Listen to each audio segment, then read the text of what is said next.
Hey, I'm Emily Fraser from McDermott Cues. I hope you all like and follow Shark Street. Hi, I'm Lucas Casaver. Join us on the Shark. Hello, I'm Salotto, and join us on Shark Stream. Hello everyone, I'm Francisco Sanchez Ruiz. Join us to the Shark Stream. Let's go! Hello, I am David Alcaide. Join us in Shark Stream. Hey guys, I'm Federic Horst. Join us on the Shark Stream. I'm Christina Tkach. Join us on the Shark Stream. Hey guys, it's Jason Shaw. Join us on the Shark Stream tonight. I am John Moore. Join me on the Shark Stream.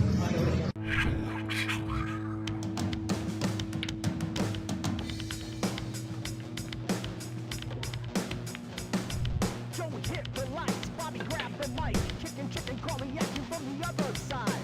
Shark 3, going live. You're about to enter water, only sharks survive. In 3, 2, 1.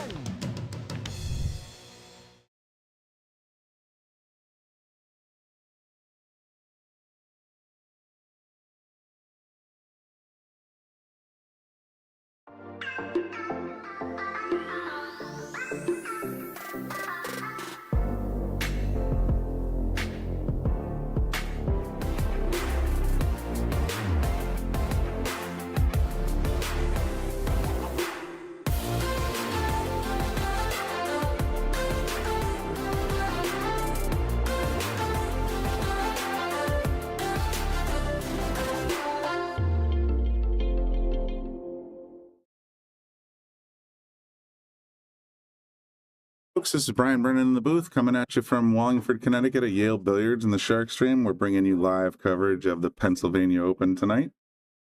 We're going to be following as our main table Roland Garcia, who's been playing excellent pool tonight, versus Connecticut's own Alex Bausch. We'll also be checking in on Jonas, Lucas, and Oscar Dominguez from time to time between racks. So this is the final round of the evening, but it's first round of stage 2. We're in the top 16. This is all single elimination. So definitely check in with us and hit the like button, share it out, let people know that we're streaming live. Much appreciated.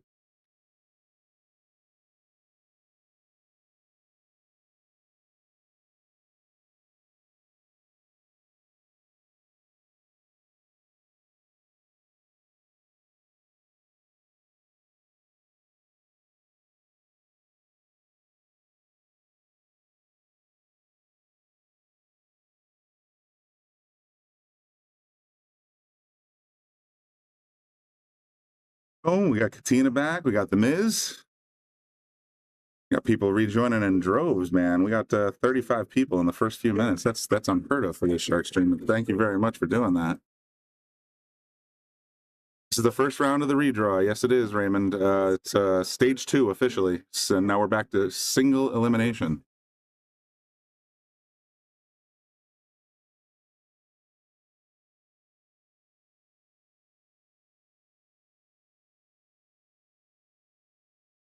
Bear with me for a half a second while I rejigger the camera so that we can sort of bounce around between tables a little bit.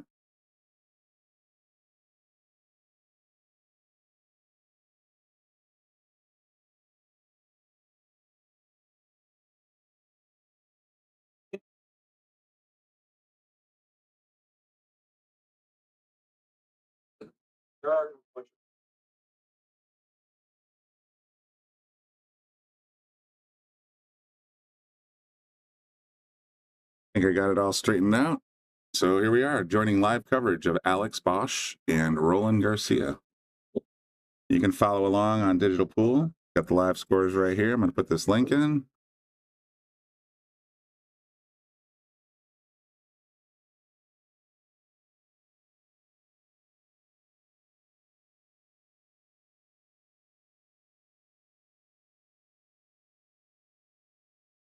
It's a nice little shot on the 5. Got or 4 ball. Got the 5 on the side.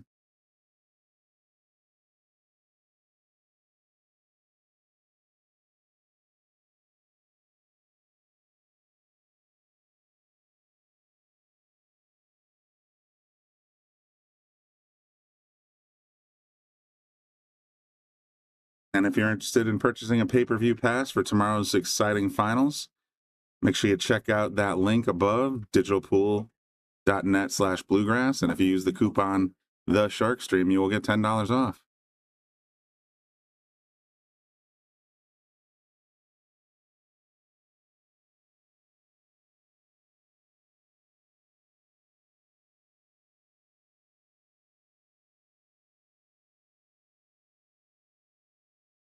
We have Skylar Woodward is playing in the main arena, the In the Box Pro Arena, against Met Vergara. They're still scoreless, but this round just got started, so we're gonna stay tuned with this set of tables for a little while, and that'll probably be it for tonight. Tomorrow we got Mike Siegel coming into Yale Billiards to give lessons, so we might do a little bit of a streaming of that, but we'll see. There it is. Alex gets the first rack.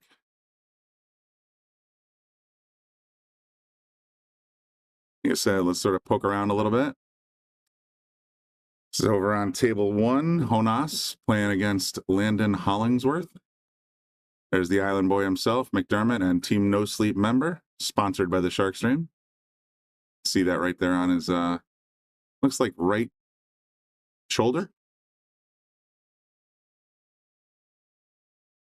What's up, Hector? On table 2, we have Lucas Fracasso Werner. He's playing against Nathan Childress. He is up 1-0 right now. It looks like he's heading towards 2-0 in a hurry.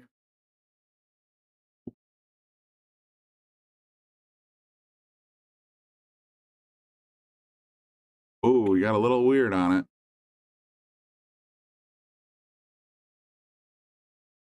Stay tuned to see if the kid can pocket this 9-ball.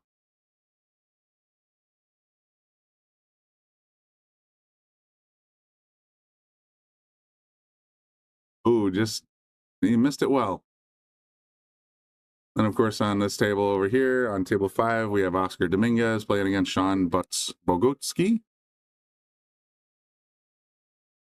So I'll try to keep you up to date on all that events, but for now, we're just going to focus on Roland and Alex.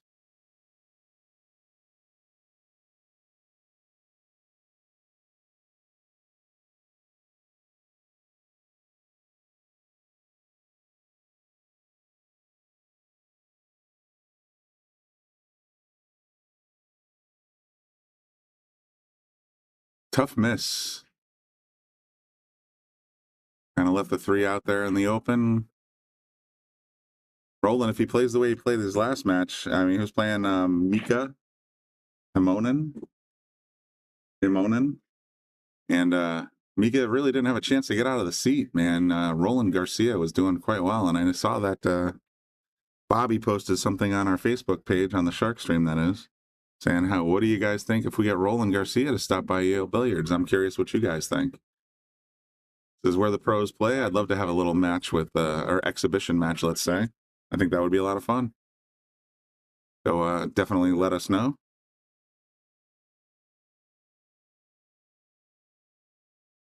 Announcer's curse. There is no such thing. They can't hear me, right? And got a little too far along on that 7-ball. He's going to have to cut it pretty thin.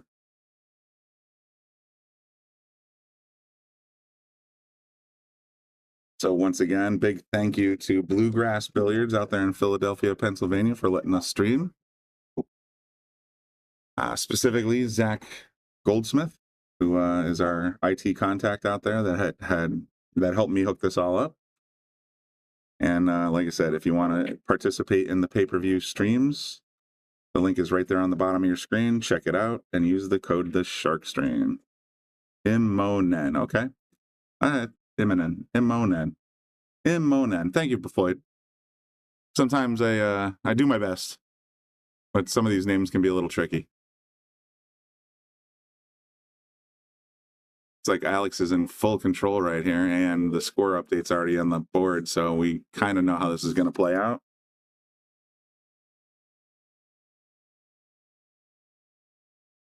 Even with that very risky shot towards the side pocket, he got away with it.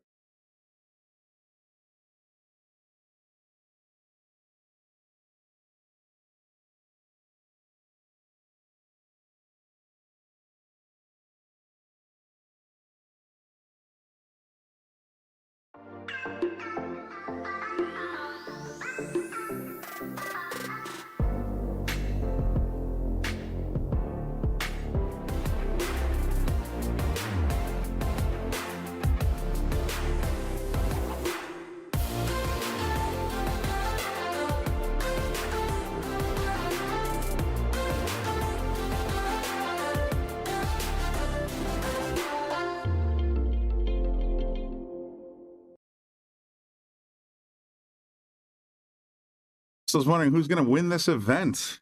What do you guys think out there? We got a lot of big names right now in the top 16. We have Skylar Woodward and Met Vergara. We have Georgie Georgiev and Mika Imhonen. Vitali Pasura and Krill Rutman, the Russian Kenny. Or Kenny the Russian, depending on your, I guess, knowledge base. And then we have Oscar Dominguez. We have Sean Bogutsky. We have Jonas Soto, our very own island boy from Team McDermott and Team No Sleep. Guess we're going to root for him. He's up 1-0 against Landon Hollingsworth right now.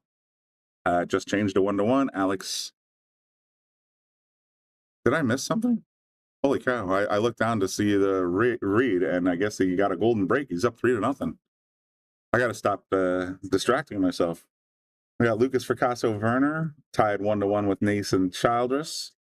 And we got Eddie Abraham and Rob Krull currently playing as well. Yorgi. Okay, Yorgi. Georgie? Okay, Yorgi. Thank you, Andrew. Cool Junkies thinking Vitali. We got Michael thinking that it might be, Mike 2.0 right there. Let's go, Alex.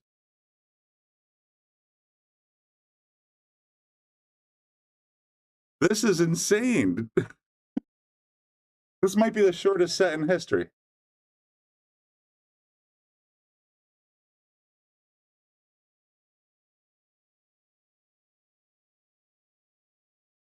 We are literally 20 minutes into this match, and we've already got a 4-0 score. It's that's wild. Crystal says she'll say Woodward. Okay, well, going with the highest Fargo, so you're really taking a risk there. Alex is on fire, no doubt. Roland's got to be wondering what the heck's happening on this table. Let's check in real quick with our other guys.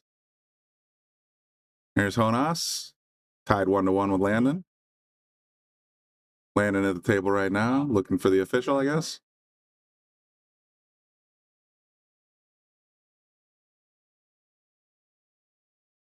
We got Lucas over here on table 2. Still tied. And of course, we got Oscar Dominguez and Sean. Oscar up 1-0.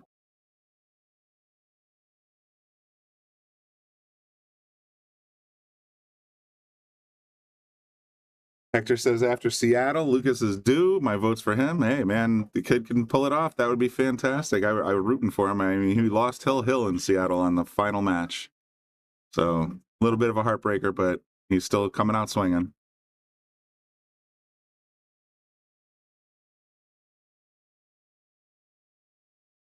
Yeah, Sean's back-to-back golden breaks. That's insane. But these are house rules.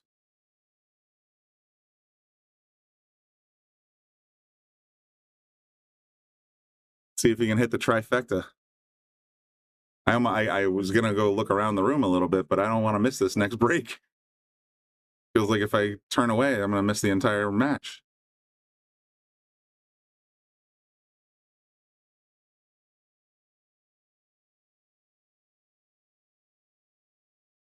Yeah, I know both Jonas and Lucas are looking for Mosconi points, so this is a great event.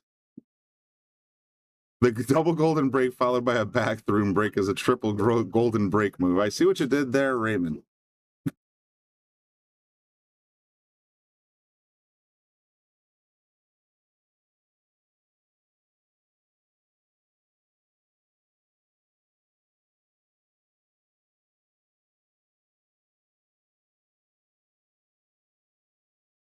One's back.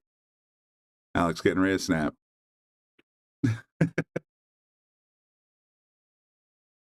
These are the jokes, people. Tip your waitresses. Tip your bartenders. What we got now, Alex?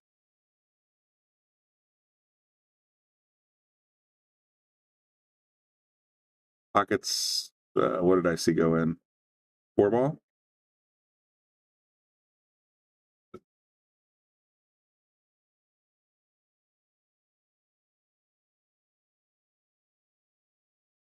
Hey, by the way, thanks, guys. We're already up to almost 150 viewers.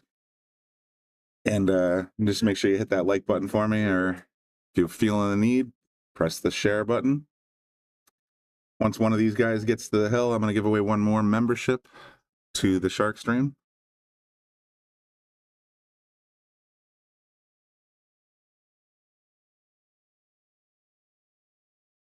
Definitely go to that link on the bottom of your screen. Check it out.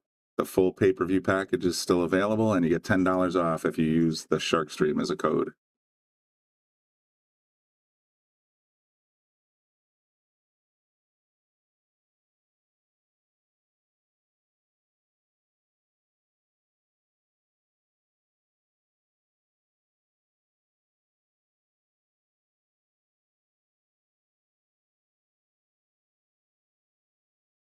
Beautiful shot on the 1 to get to the 2.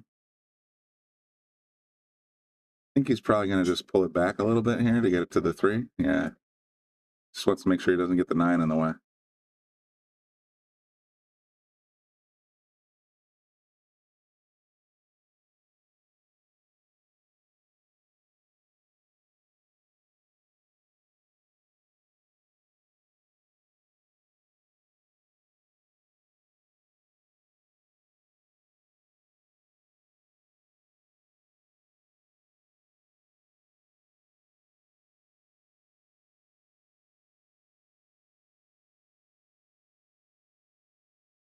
Well executed. Is he going to get stuck on the 7? No, he is not. It's going to pull right out. Thank you, Crystal, for sharing.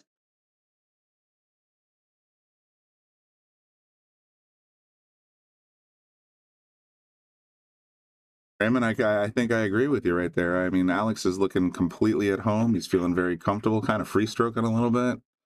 Roland hasn't really seen much table time in this match so far. He's been kind of chilling on the rail for about 2 hours now, so it's tough to come off this chair and start playing well if that's the case.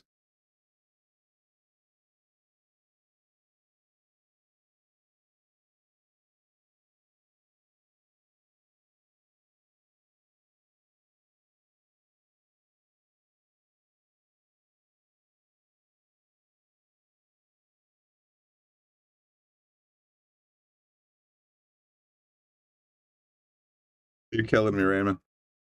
I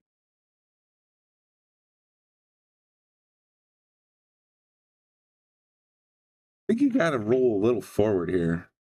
It's all about speed control. He's going to want to land right there on that second point.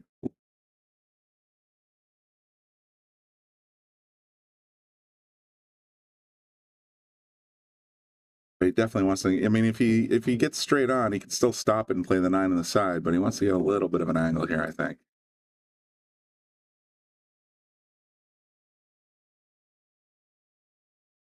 Just rolls it slightly forward. He's got just enough outside angle. He's probably going to land right up here. No, Robert, SVB is not in this tournament.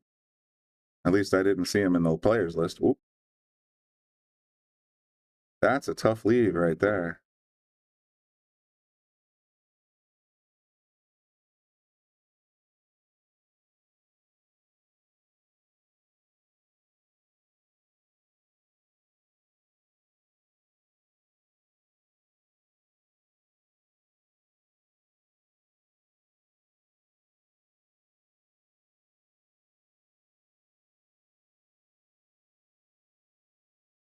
Gonna try and play this in the cross corner, or is he gonna? Oh, he's just gonna go up and down, play safe.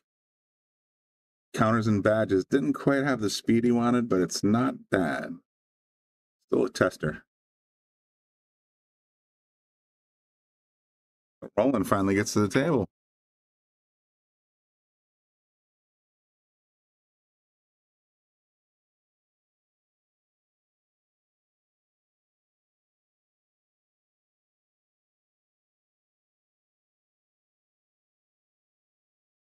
Ooh, just a slight overcut. But if you're going to do that, the overcut's the way to miss, because right now that's a real tough cut and definitely a tough bank.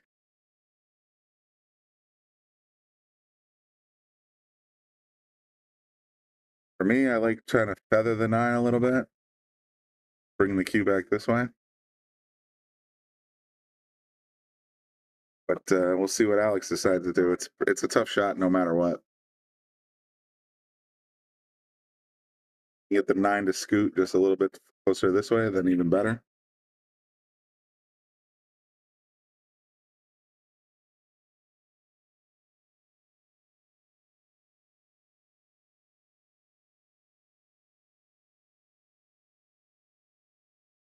The score says he made it. Oh, look at that.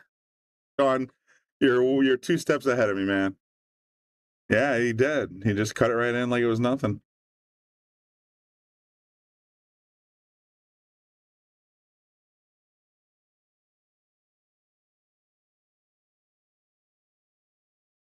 Alex just on fire right now. Let's check in with some of our other tables real quick. So here we are with Honas up 2-1 over Landon Hollingsworth. Landon at the table.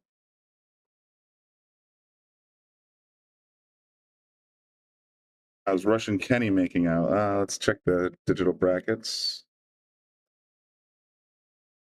He is on table 4, and he is tied 2-2 with Vitaly.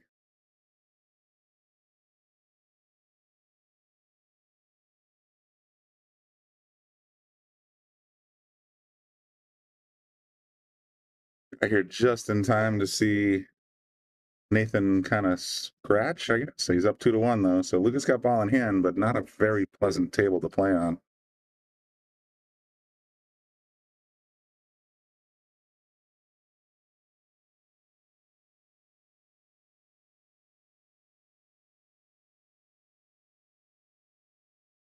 For 120 in the stream and only 20 likes. Come on, you guys can do better than that. You're absolutely right. We got 200 in the stream right now. We got 197 exactly.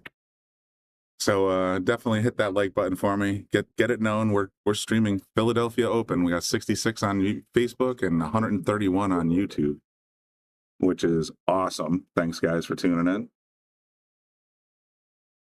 This will be the last match of the night, by the way. We're going off the air after this. We'll figure out what tomorrow's programming looks like, because we have Mike Siegel in the house, but we also have day 3 of the Philadelphia Open. So I'm not sure what our schedule is going to look like. We'll figure it out as we go along.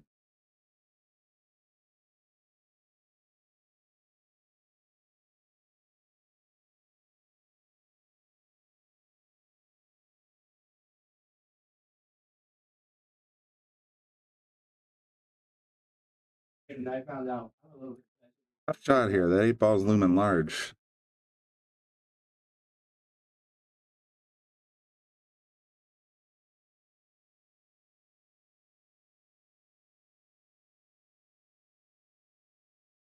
Forrest out there killing it. Nobody cared. Oh, come on, Andrew. Mike Siegel's a legend. Captain Hook.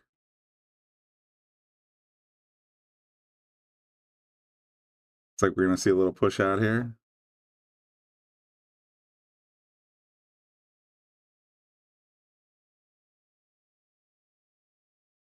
Frank posted you had to pay to watch tomorrow. So, I mean, we may not be streaming anything from Philly. I'm not sure what the story is. I know we were granted access to these feeds today and yesterday. Who knows what tomorrow brings? If we are not on the air, then definitely follow that link on the bottom of your screen, digitalpool.net bluegrass. Use the coupon the Shark String to get $10 off your purchase.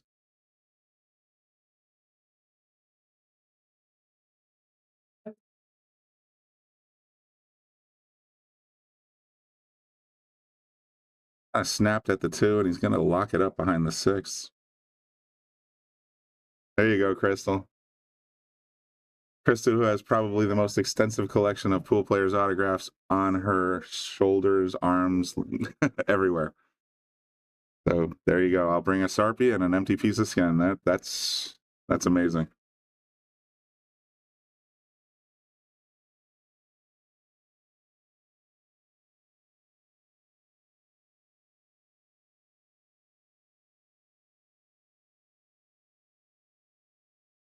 3 minutes left. Need 50 more likes. All right.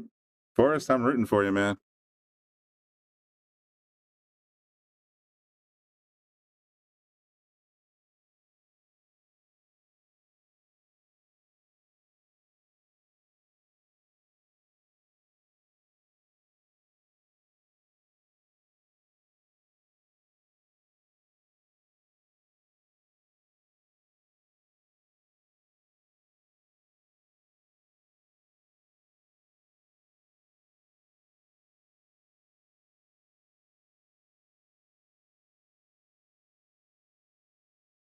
And Hook is on one of the 5 players on my wall in my home pool room. Absolutely. Dude's a legend. I grew up playing pool and I knew who Mike Siegel was. It was a pleasure to meet him again today. I met him like 30 years ago, and then, believe it or not, he actually said, wow, what a kick.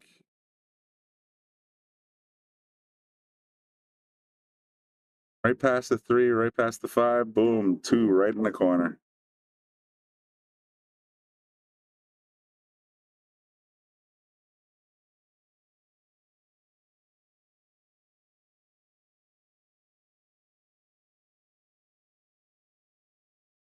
Forrest is looking for another few likes. So YouTubers, let's kick it in there, man. We got 149 of you sitting there watching TV. Hit the like button, and Forrest will donate a couple memberships. Yeah, Alex is en fuego. Bit of a misplay there, but pretty good shot. Imagine if Alex wasn't working stiff and could play full time. Yeah, well, imagine if we all had the luxury of being able to play pool full time. I'll tell you what, though, I got to give props to Matchroom and Emily Frazier for standing tall and putting these Matchroom events together. I think they're doing a lot for pool, and if they keep this momentum up, they'll make it possible for semi-pros to make a living at playing pool. So big props to Emily Frazier and definitely Matchroom. You couldn't pay me to listen to Mike Siegel talk. Andrew, he does talk a lot, not gonna lie, but he's an interesting fella. And Alex just working this table like a boss. He's already up. So okay, yeah, scoreboard just kind of betrayed us again.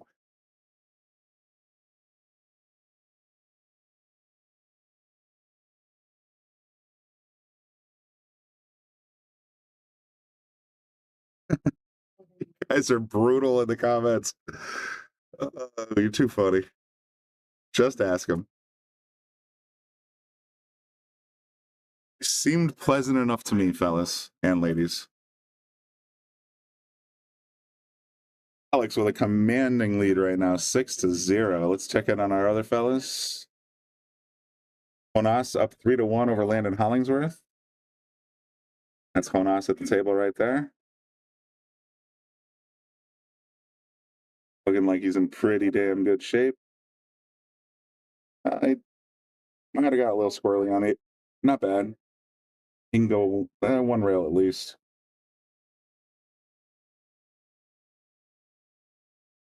Great shot. Jonas about to go up 4-1. And according to the scoreboard, he already did.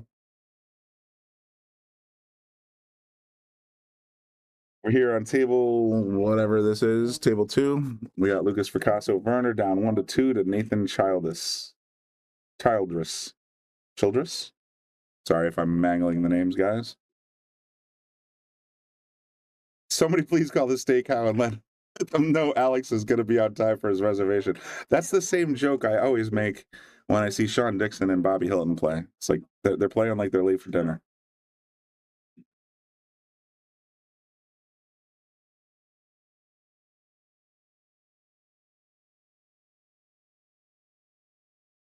Oscar Dominguez is up 3-0 over Sean Bogutsky.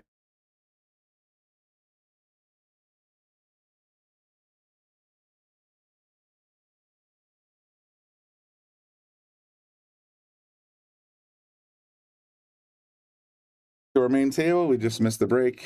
Looks like the one went in the side pocket like it always pretty much does. Alex still on fire at 6-0.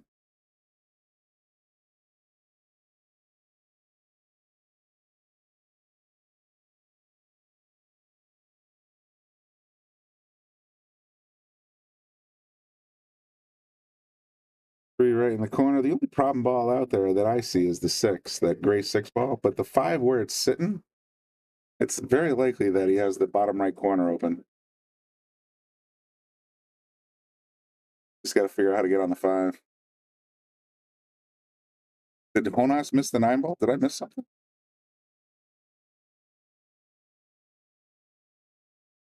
No, he's got 4-1.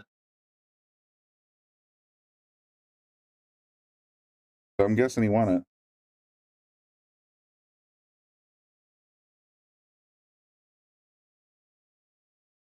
4.5-inch pockets breaks a lot of 800 Fargo hearts. Well, I'll tell you what. Lucas and Honas play down here, and the table 8 that we use for most of our streaming is 4, depending on who you ask, 4 inches or 4 1/8 inches. And both of those fellas are just draining them in there. So 4.5 actually probably seems like it's a little open to them. But definitely 4.5-inch pockets, they can mesh up pretty good.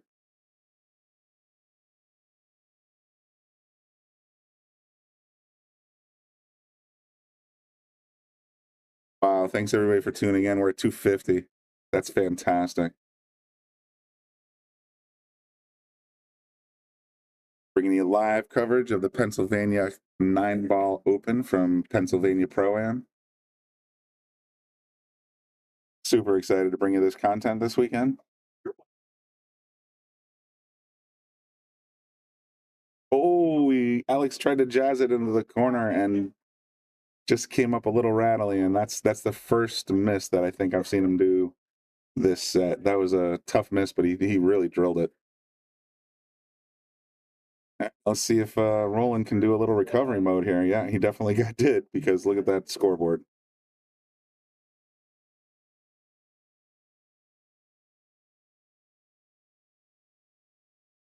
Nice little shot there.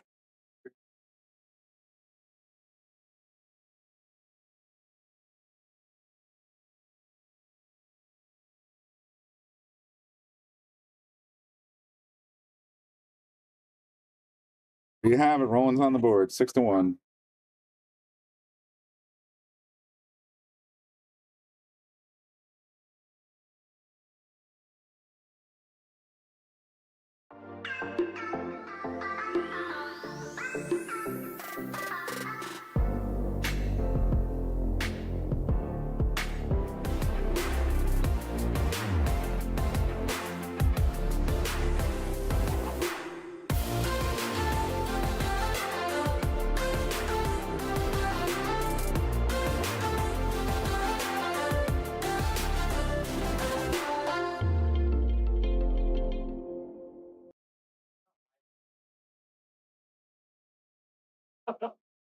Honas up to 5-1 now. He's taking control of this match as well. Good job, Honas.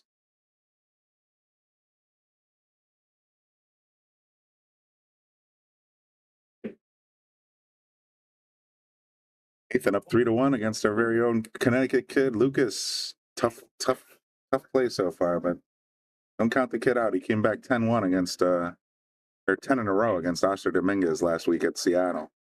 So he is definitely not out of this.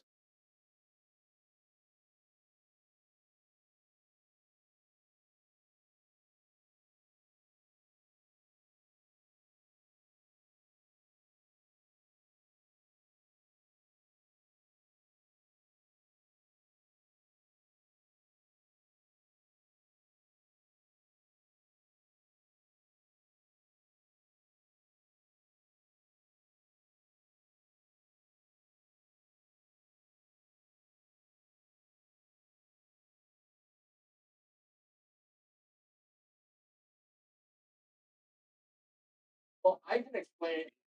You made a big statement right there. I'm down 9-1. I'm gonna win 11-9. It's a big statement. All right, here we go. One on the side. Does he get it? He was killing that break against Miko Imhonen.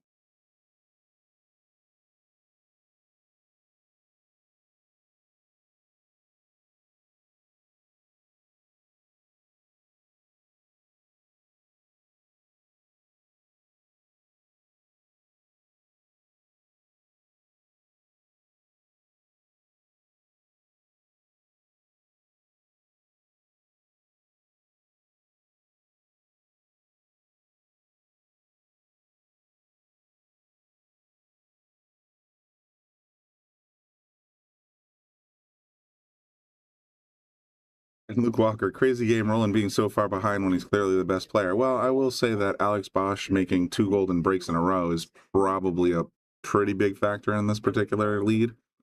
And I definitely wouldn't count Roland out, man. He performed perfectly against Mika Imonen about an hour or two ago. Just a machine. Made great shots, made great position.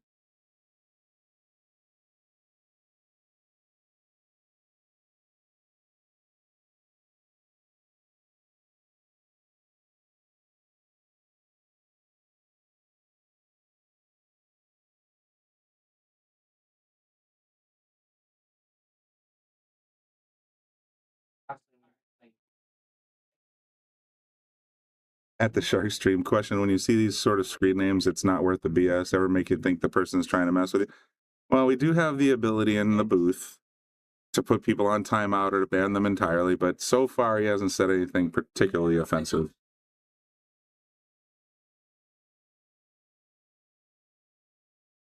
Chris Kelly, where is this? Right here, the Pennsylvania Open in Philadelphia, Pennsylvania, the PA Pro-Am pool. Hosted out of Bluegrass Billiards in Philly.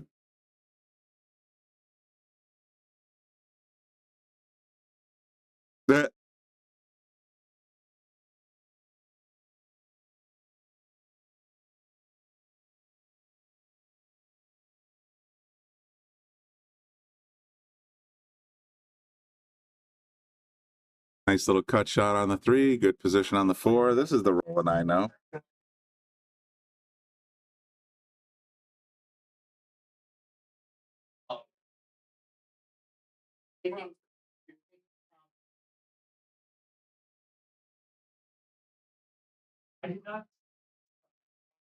Thanks, Chris.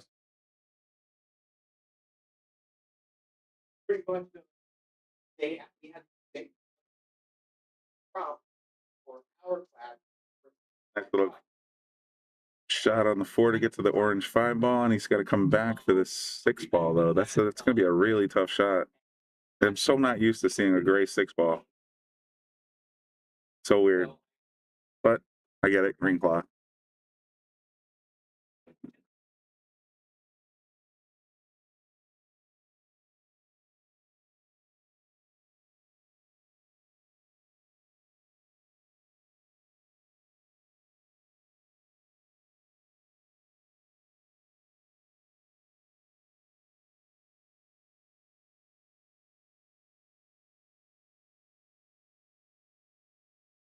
If he's going to try and get position over here.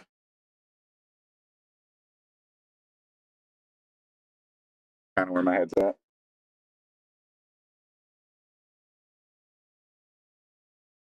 We're going to go up table. Nice shot. Wow. Beautiful shot. Now we can just roll up on the 8 or draw back for the 8 in the other corner.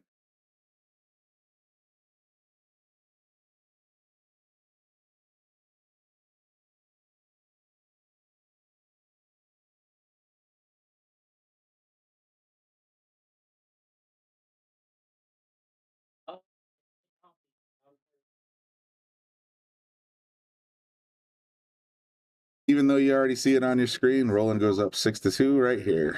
Bang, zoom.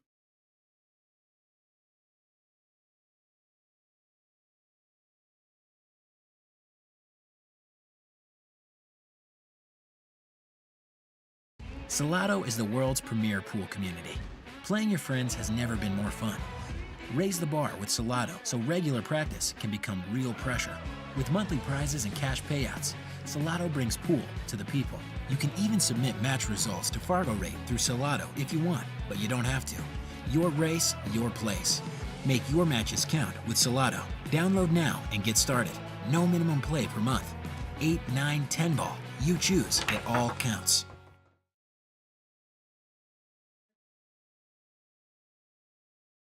Comments here in the chat section. That's Roland from earlier. There it is. You're absolutely right. When he was playing Mika, he was lights out. Good body language for Roland. Most people would be PO'd. And you're, I mean, what can you do? I mean, Alex came out swinging and you made a couple golden breaks. So you just get to the table and do your job. That's basically how you got to think about it. grind it out. And yes, Luke Walker, I agree with you. Roland is a tremendous player. I mean, you don't get to 805 by sheer luck. He's an absolute force. And he's not going to lie down for this one. But Alex, rooting for the guy. There it is, one on the side. Great little matchroom break there. Two's going to bounce off the short rail, give him a pretty decent look.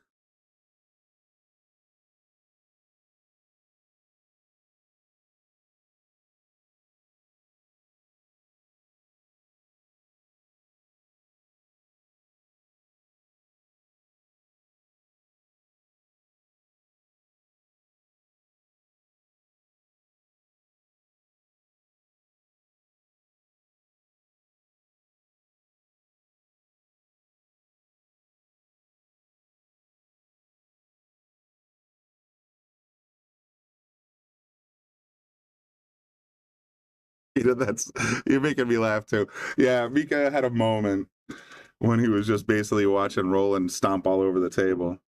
And he did. He threw his hands up and just went to the bathroom, I guess. What, the old hustler move. Jackie Gleason going into the restroom and just splashing some cold water. Let's just shake it off, reset. But yeah, Mika definitely had a moment.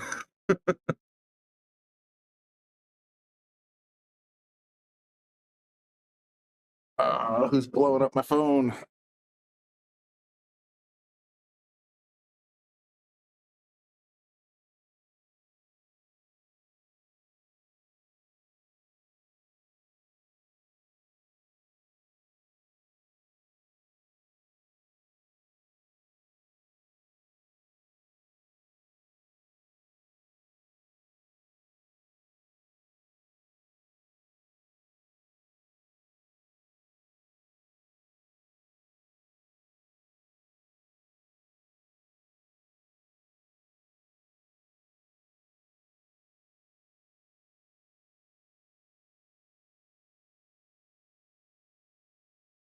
We got somebody I've very much recognized in the chat section, but she's in a different presence.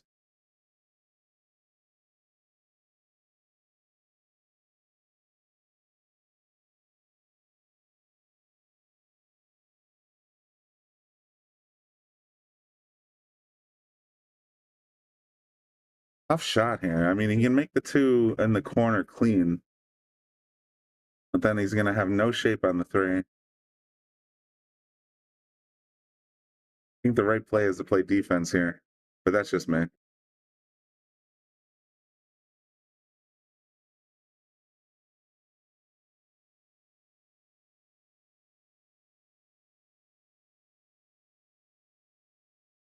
It's a third false start in a row. He's still in the tank trying to figure this one out. I get it though, man, because like if he tries to cut it up, the cue is going to bounce off the six and head in the same direction. It's not going to come back. So he's got to figure this out. Like he can try this move if he wants to be aggressive, or he can try to figure out how to basically leave the cue back here behind the six. Frowny is smiling. Husband just qualified for the U.S. amateurs. Oh, congratulations, Frowny. Yeah, he went for the cross bank. Got position and didn't leave much, so he kind of played it two ways. If he missed, he didn't leave much. If he made it, he had the three.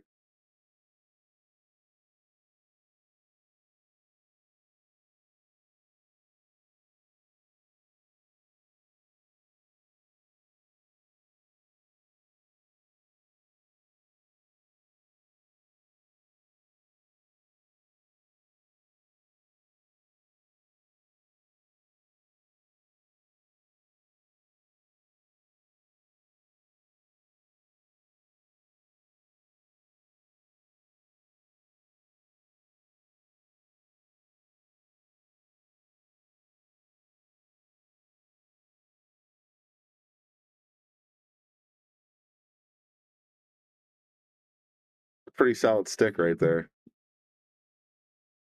think he might have been trying it two ways also. Yeah, across to the side. I mean, there's a couple ways to look at it, right? But so far, they're playing pretty excellent two ways. I think we're going to probably see a jump cue come out here.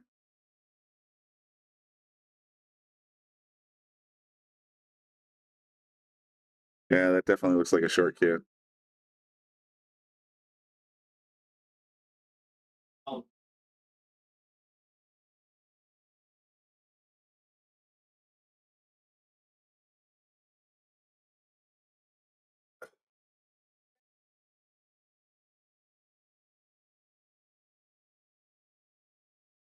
The camera angle right now, but oh, he got good contact. Let's see where it lands.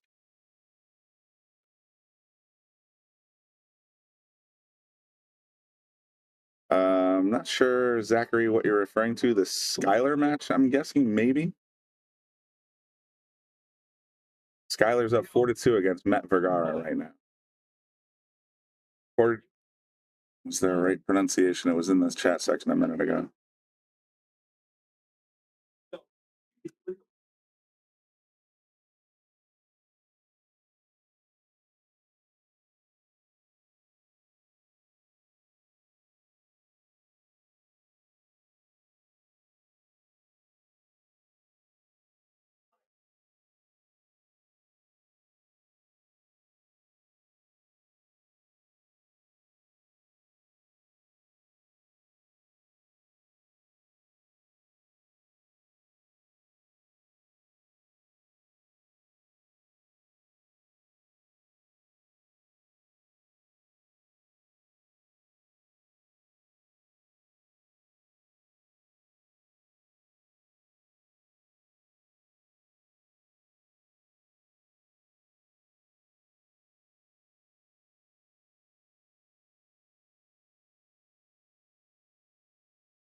Tyler or Steyer? Oh, Steyer. Tyler Steyer.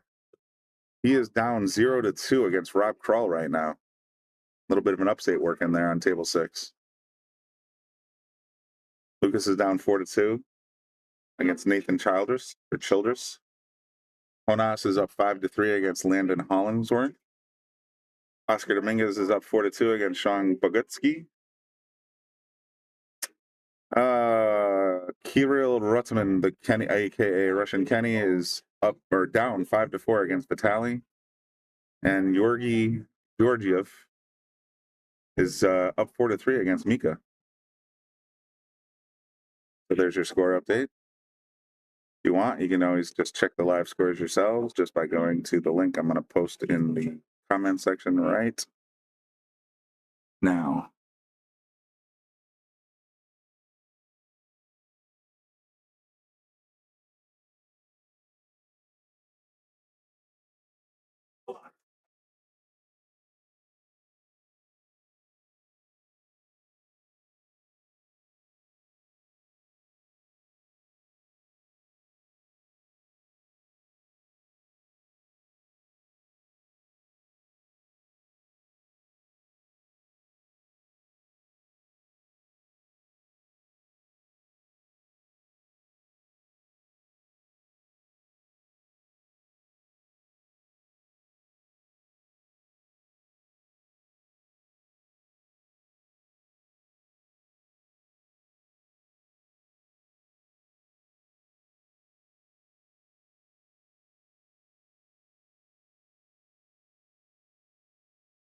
Roland's in the tank here a little bit. Hard to get an approach angle when you're sitting like this. The 5's messing up this angle. And the 9's kind of messing up the 2 rail.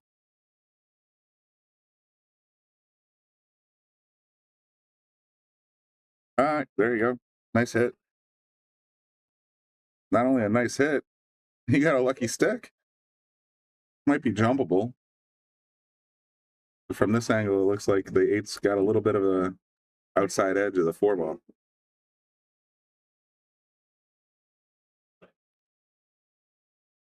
So we went from running at about 200 miles an hour in the beginning of this match, and I'm not being critical.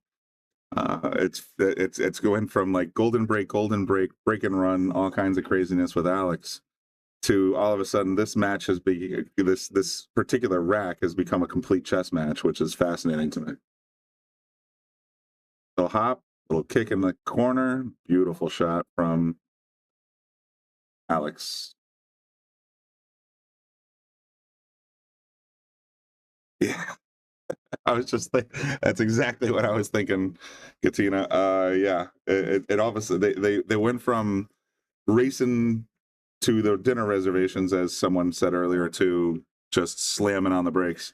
But right now, I think it's going to open up pretty quick because look at this. You got 5, 6, 7, 8. Should be a little tic-tac-toe action here. It shouldn't be that much difficulty for Alex to run this the rest of this rack anyway. And if he does, he's in position to make a huge upset here.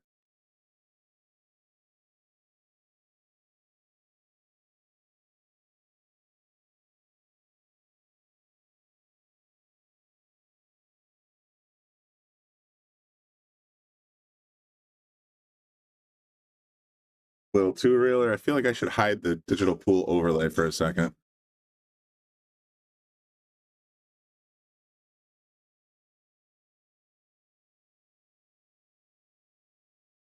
But I think we know how the outcome worked.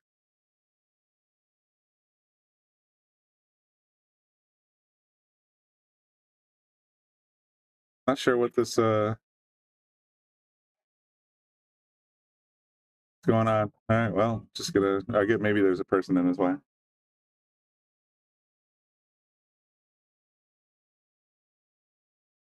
There it is, 7-2. Boop. Boop again. There it is. Good stuff, guys. Again, thanks for tuning in, man. We got almost 300 people tuned in. Like I said, once we get on the hill, I'm gonna send out a free membership to somebody, and hopefully one of them can be you. We got 260. Oh no, we got 300 people tuned in. So we'll definitely send that out. Let's check her. All right, Cecine, don't tell me how to do my job. Here's Honas up 5-3 against Landon Hollingsworth, and he's at the tables. Doing pretty well so far.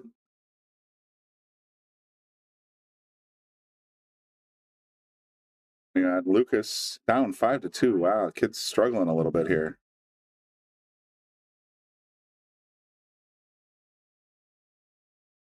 And just sort of left the 6 out hanging there.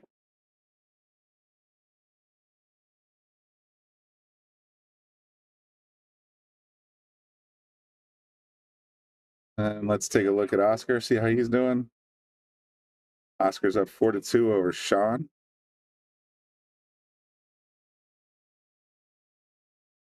All pretty close matches, though, so it could go either way.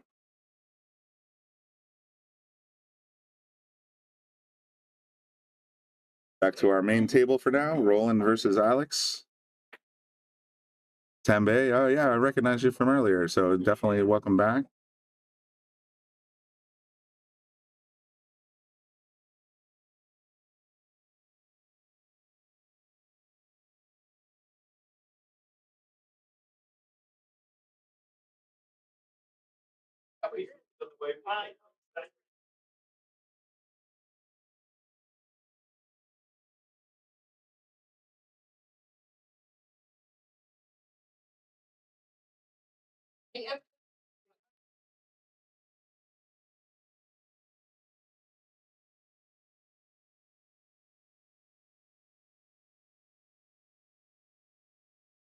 Respect. Thanks for tuning in.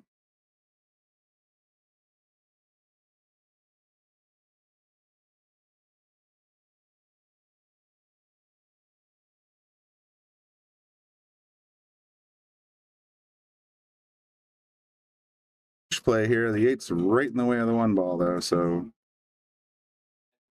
we get this 10 cent back.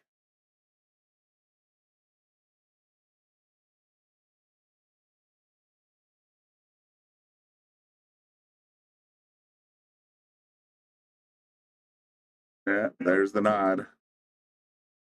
Your shot, Alex.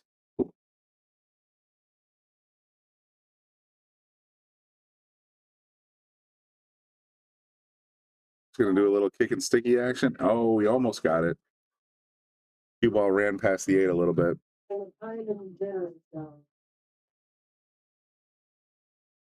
I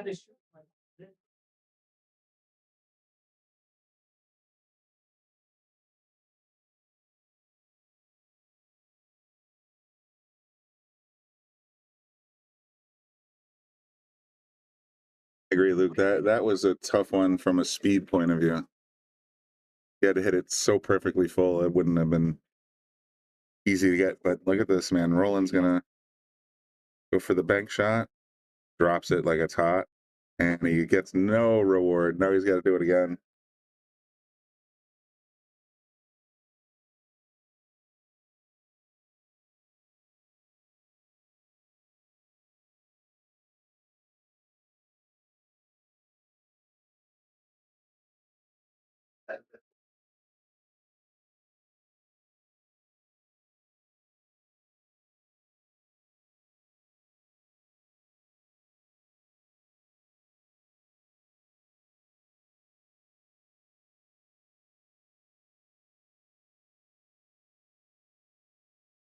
See, and I would love to see that happen. Lucas and Alex will play for Team USA on Moscone in the next 5 years. That would be fantastic. I wouldn't mind actually seeing our two Team No Sleep members, Jonas and Lucas, playing against each other in the Moscone Cup someday. That would be fantastic. But you know, they got a little bit of work to do. I think Jonas is 8th in the Moscone points in Europe, and Lucas is somewhere in the same range, 8 or 9 maybe.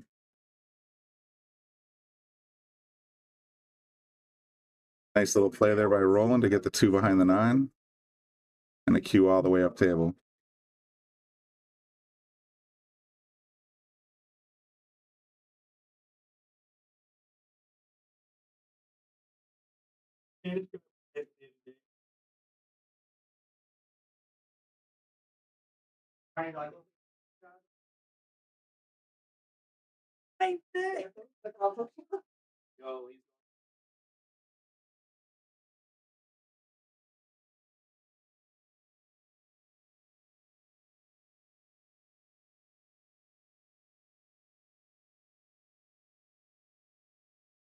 Two slows down. This is going to be a pretty good stave. Nice play by Alex. Got the 3 and the 7 in between him and the cue.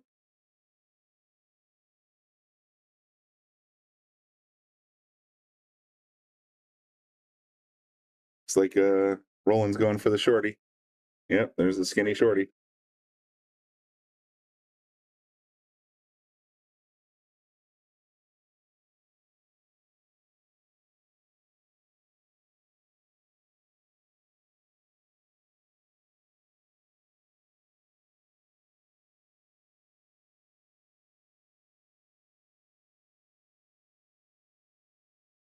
Wow, he caught the 3 ball and dropped it. This is a huge opportunity for Alex right here. Ball in hand, 6 on the table, no problem balls whatsoever. Alex could get to the hill real fast here.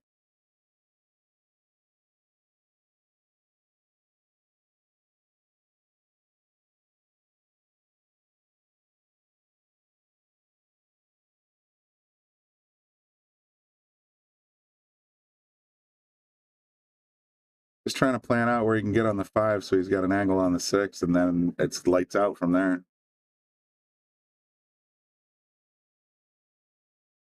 That's the shot. A little tiny bit of high left. Oops, what's going on with my mouse? It should just drift up this way.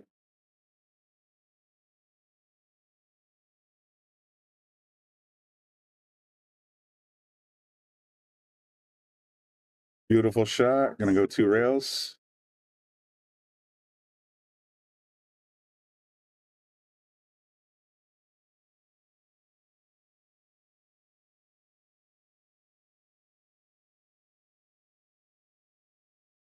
Luke, if you watch the earlier match between Roland and Mika, I don't know if I mean, he's every bit of that 800 points.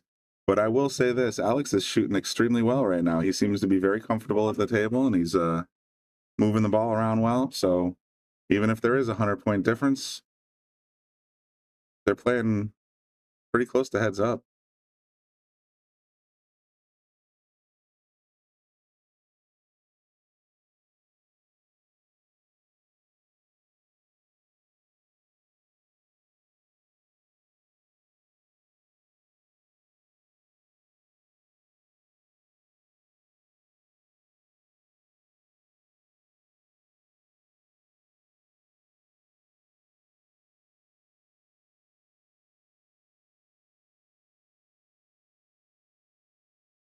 Go one rail for the straight in 9-ball shot, and spoilers, the scoreboard updated before I could hide it. So I'm gonna bet $1,000 that he makes this 9-ball right now and gets to the hill. Well, Katina, I don't know if it scared him. I don't think it's scared. I don't think it's scary. But at the same time, when you're just sitting in the chair watching your opponent rack up 4-0, it's you can get a little frosty. You know what I mean? You just sort of you get out of your own head a little bit. Things can happen. So I mean, right now Alex is in the driver's seat. Roland needs 7 in a row to come back, or he is done for the tournament. Let's poke around a little bit while the official wrecks and cleans up the table. Our boy Jonas on table 1, up 6-4. Although it looks like Landon just got one back. Or no, that's the 4. But Landon just got one. Let's take a look at Lucas. Lucas still down 5-3, but Nathan just scratched. So Lucas, the kid's got ball in hand on the 2 with a pretty decent pattern. The 3-8's a little weird. So they're doing okay.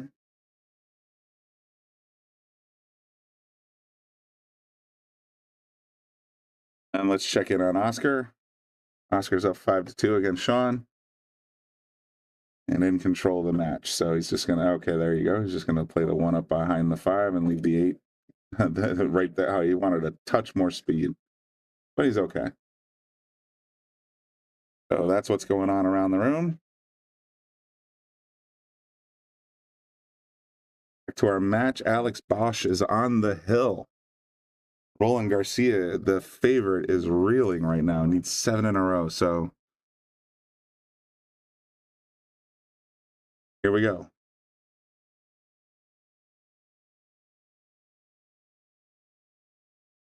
We'll continue to cover the rest of the round as best we can after this match is over. I'm not saying it's going to be over anytime soon, but Alex certainly seems to be in a pretty good spot. Rob and Ty, let's go ahead and check the bracket.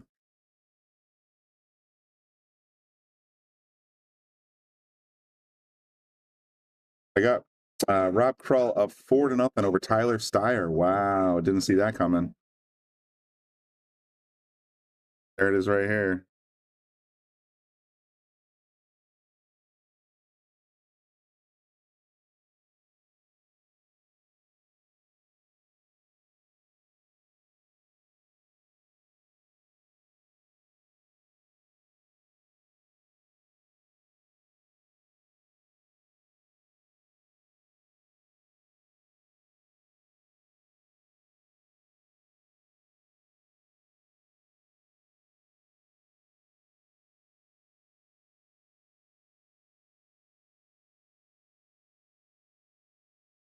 Got at least a piece of this 2-ball, so it's going to be tricky. Alex kind of had a second thought when he got down.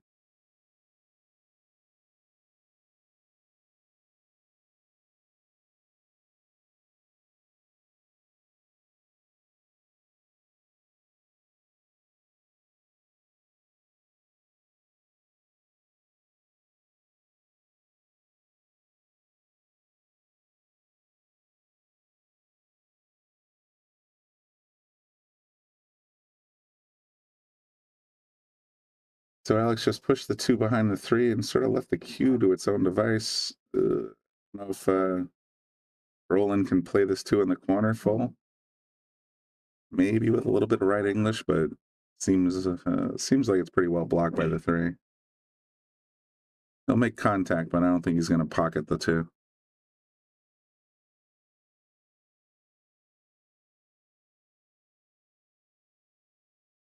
I did say, though, at one point, didn't I, that once one of our players gets to the hill, I was going to give away a subscription. And I think I should be a man of my word, right? Let's go ahead and give away a membership.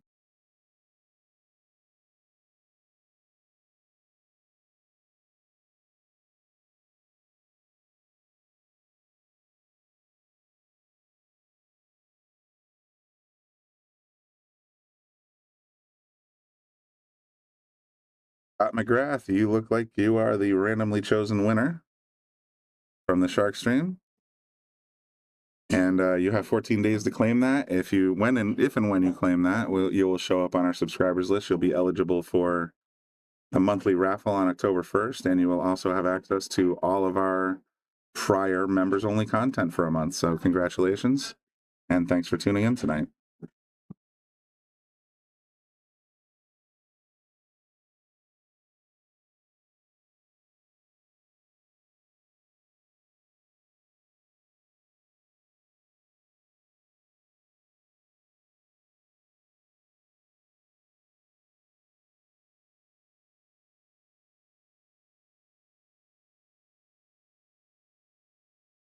Brian, I totally feel the same way. When I first tuned in on Friday, I'm like, what is this? I mean, I grew up playing on green felt. And when I say felt, I mean felt, not cloth. And I was a little taken back when I saw these green cloths, and especially with that gray 6-ball, it just blew my mind. But yeah, I agree with your comment, Ryan. Watching pool on green felt feels like black and white TV. It does feel like a throwback, but to one of our other commenters earlier, it's like, man, it's nice to see a pool hall look like a pool hall again.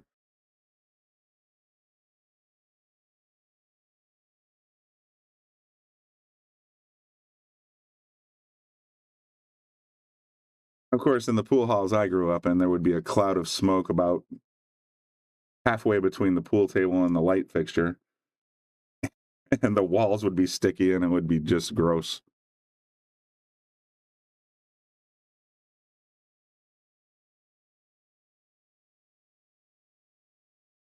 Brian, that's exactly where I was going with that. Yeah, we knew the pool halls that I grew up in were kind of smoky and gross. I'm pretty sure that no smoking is allowed in any indoor public place at this point.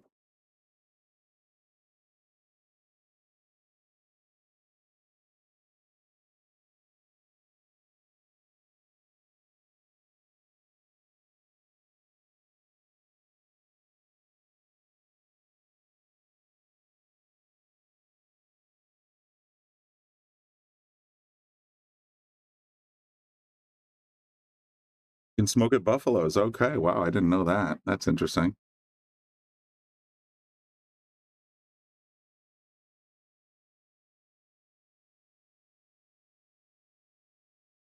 Well, if it's a private club, sort of like, you have your various ethnic clubs, Irish clubs, Italian clubs, all those Hungarian clubs, it doesn't matter. If it's a private club, then they're grandfathered in. They can do smoking because it is a private club. It's not a public facility. But I think if it's open to the public, you can't smoke inside, at least in Connecticut. And I thought for most of the country.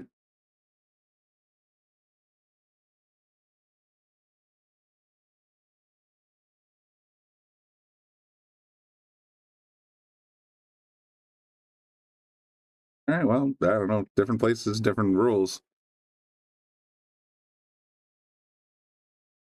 There's a couple of clubs that I belong to. I belong to an Elks Club. I belong to the American or Ancient Order of Hibernians, the Irish Club. And different clubs have different rules. But like I said, when you're private, you can pretty much set your own rules. Wow, look at that sauce from Alex. Looks like this is going to be over soon, kids. Alex is going to upset the hell out of Roland Garcia right here in single elimination if he makes this 8-ball and gets position on the 9. And it's bummer after watching Roland absolutely devastate Mika Immonen in the previous round. Mika's still in because he came up through the 1-loss sign. But it looks like Roland Garcia is about to be out. That'll do it. What a big match for Alex Bausch. Fantastic.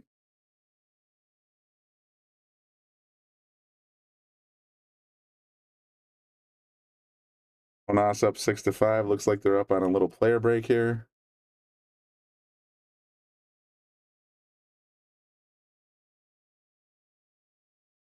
Luca's still trailing 6-3.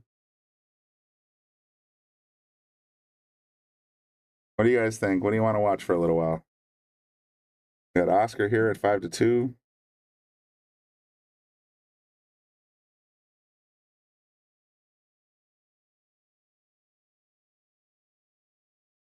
I can go to Yorgi and Mika if you guys are interested in that match. That looks like a pretty tight match, 5-4 right now. I can't go to Skylar and Met. I can go to Oscar, Jonas, Lucas, or Tyler right now. If you guys are interested in any of those matches, let me know in the comments section. Got a Rob and Tyler. We got a couple Jonases. We got an Oscar. Roland Tyler again. Oscar, please. Yorgi and Mika. Oscar and Sean. Boy, you guys are all over the place. I vote Tyler. Okay.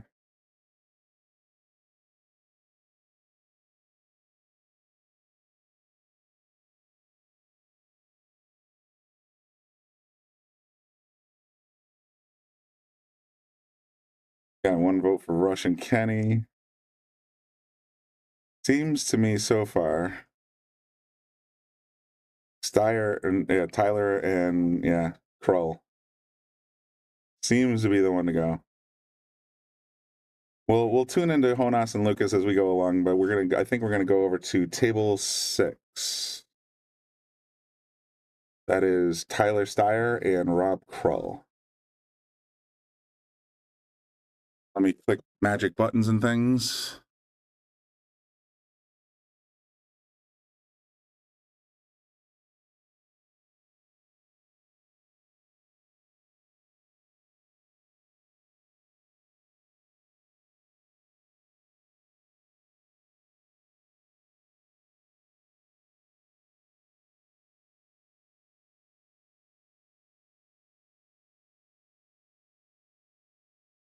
But just like that.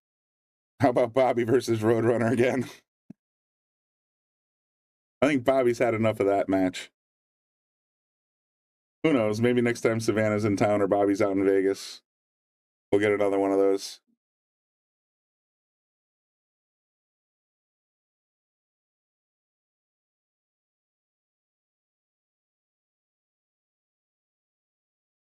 Yeah, well, definitely, Tassino, I'm going to go back and forth.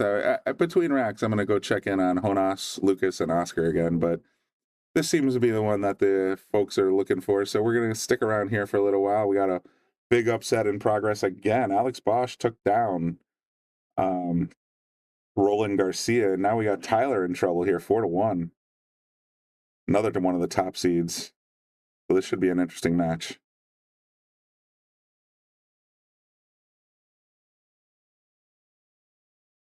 Tell you what, though, folks, I got to take a quick walk. I'll be back in about 5 minutes. And I'll just leave it on here for a minute. Be right back.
Back in the booth.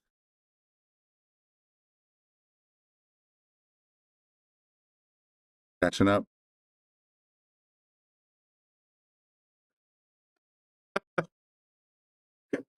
All right, Brian. A quick walk. What that means is sometimes you have to use the restroom. I do not smoke a J in the parking lot, or, well, not here. But thanks for speculating. I appreciate that.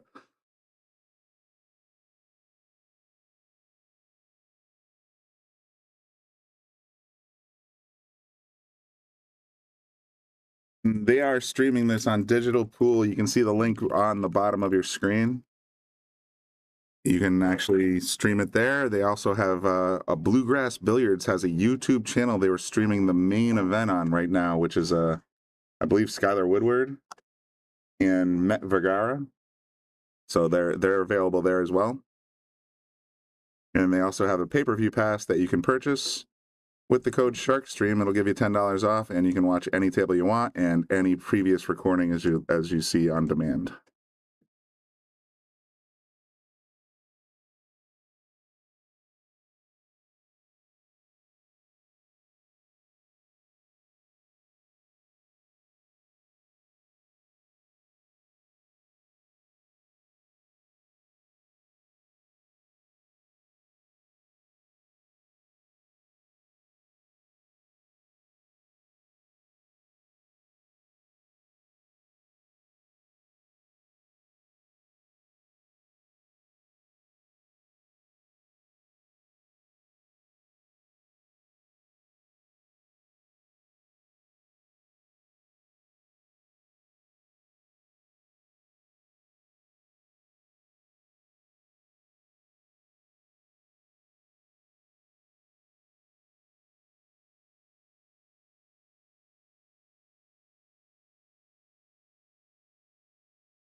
Yeah, Vinny, as soon as we get done with this rack, I'm going to go ahead and poke around on Jonas, Lucas, and Oscar.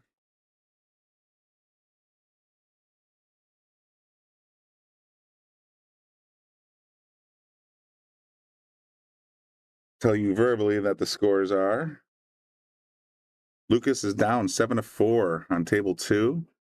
Jonas is tied 6-6 on table 1. Oscar's up 7-2 on table 5. The Russian, Kenny, is down 7-6 against Vitaly. Georgi Georgiev is up against Mika Imonen 5-4, and Skylar's up 6-3 against Met Vergara.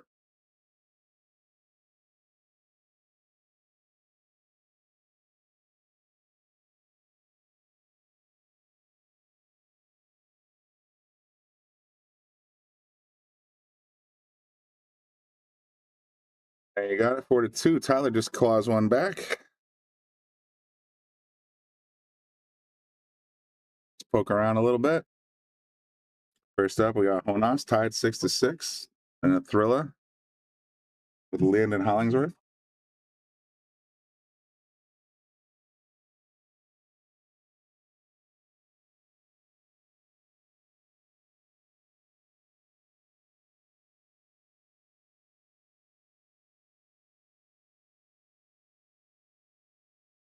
Nice little 7 in the corner. He's going to roll way up top of the table here. I think the cue got away from him a little bit there.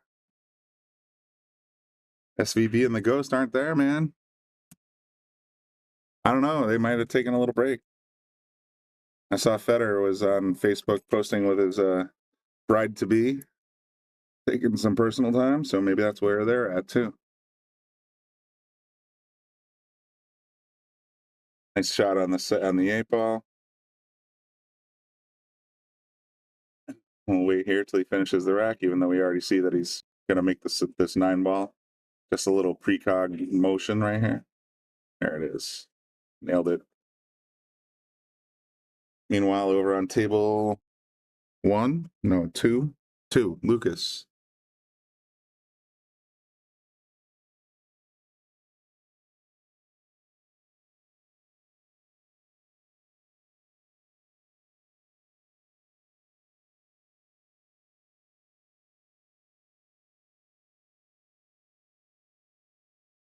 Kid's in a little bit of trouble here. Nathan gets one more. He's on the hill. Lucas needs 5.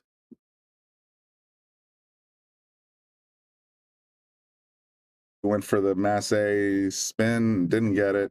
Ball in hand, but it's not the end of the world. That 3's kind of tied up pretty good there. Let's take a look at Oscar. Oscar in a commanding spot right now.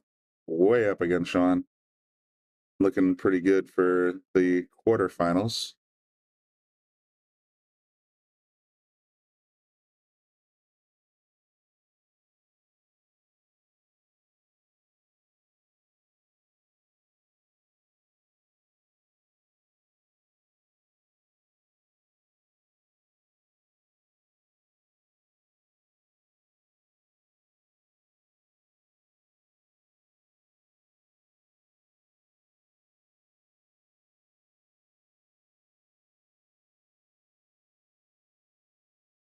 Ethan's looking for revenge after Lucas tortured him in one pocket. Yeah, you never know.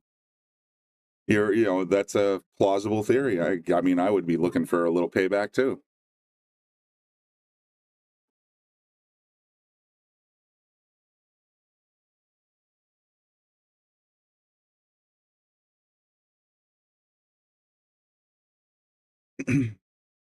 Luke says, I don't see Rob beating Tyler. Well, Tyler needs to catch a gear here because we just saw another big player, Roland Garcia, go down to Alex Bausch, and that was a big upset. So he's Tyler's got to sort of get it together here and string some matches or string some racks together.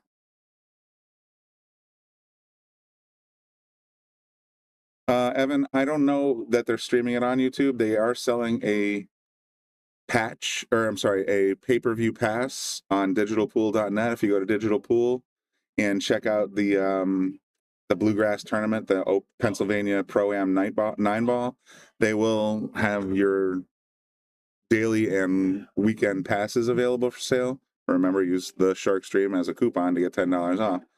But earlier today, they were streaming Skylar on their YouTube channel. I know that for a fact because we were able to tune it in here at Yale Billiards and show it to people. So that's the best I got. Otherwise, you know, you're kind of stuck with us.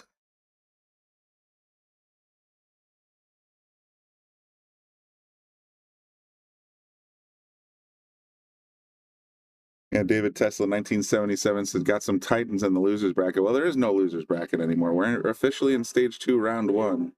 This is single elimination, so they're all on equal footing right now. If they lose, they're done.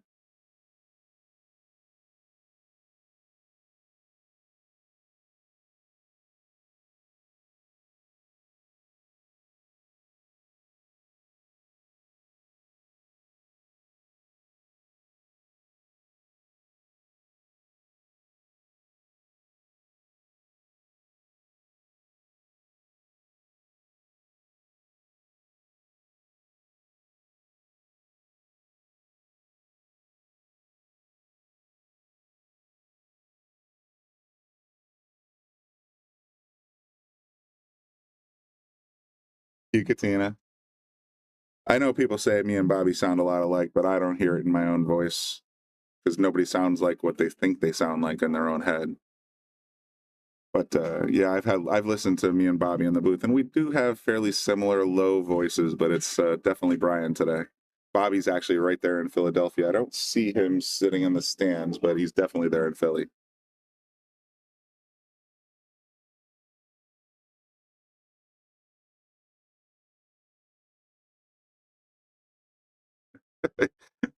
Brian, you're cracking me up. There are 2 Bobbies and 2 Brians that regularly broadcast here from the Yale Shark Stream. There's Brian the Kickin' Chicken and Bobby Hunt, and then what I like to call Diet Brian and Bobby, which is Bobby Hilton, the owner, Bobby Boom, and then there's me, Brian Brennan, just a guy that's been hanging around at Yale for 30 years. And what you got right now is Brian Brennan, just the guy that runs the Shark Stream computer, does a lot of technical stuff, and talks about pool when I can. Yeah, exactly right. And we have 3 Alyssas that are bartenders here. There's literally an Alyssa B, an Alyssa C, and an Alyssa D that are all bartenders here. So it's all there's some kind of name craziness going on. Someone's asking for a Lucas and Jonas update. Lucas is still down 7-4. Jonas is up 8-6, so Jonas made it to the hill. I might jump over to Jonas and watch his hill match while these guys battle it out a little bit. You guys think about it? What do you guys think? You want to watch Lucas or Jonas hopefully take it down on the hill?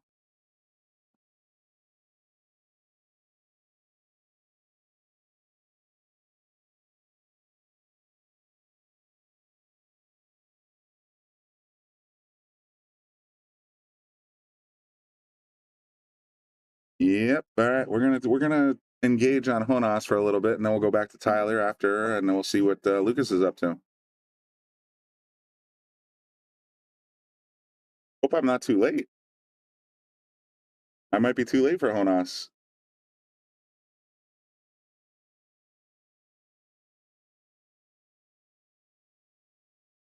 Yeah, Jonas has been on a tear this summer. Yeah, I think we're too late. I think Jonas already took it down. They're sort of comparing notes right now. So we're gonna say Jonas advanced without updating the score pad. But look at the kid. I mean, he's still just so into it. He's like, all right, let me show you something. Yeah, he's gonna be a champion someday, Luke. I totally agree.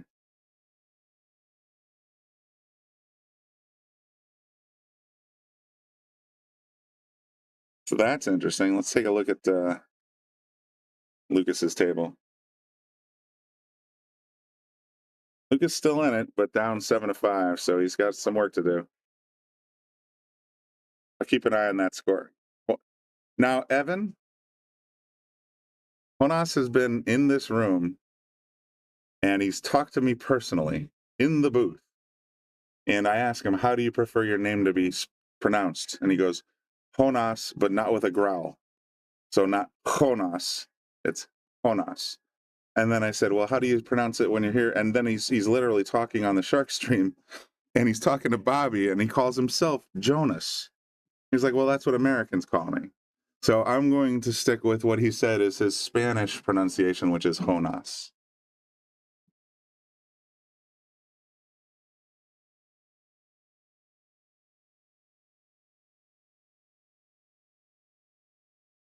The way he pronounced it to me sounded more like a H than a Y.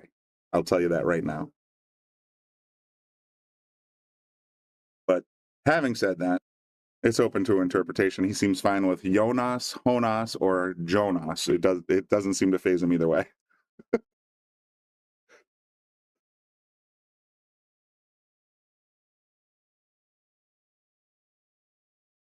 Let's get back to Tyler. Oh, they're still racking. So 4-3. Tyler's making a little bit of move here. He's getting back on Rob. Oh man. Jonas with the Baunas.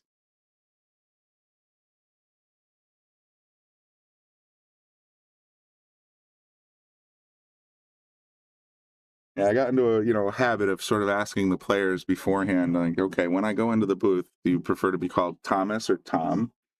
Do you like to be called Sheikh or Sheik? There's a lot of different names that have different possible interpretations. So I specifically asked Jonas, how do you pronounce it when you're home?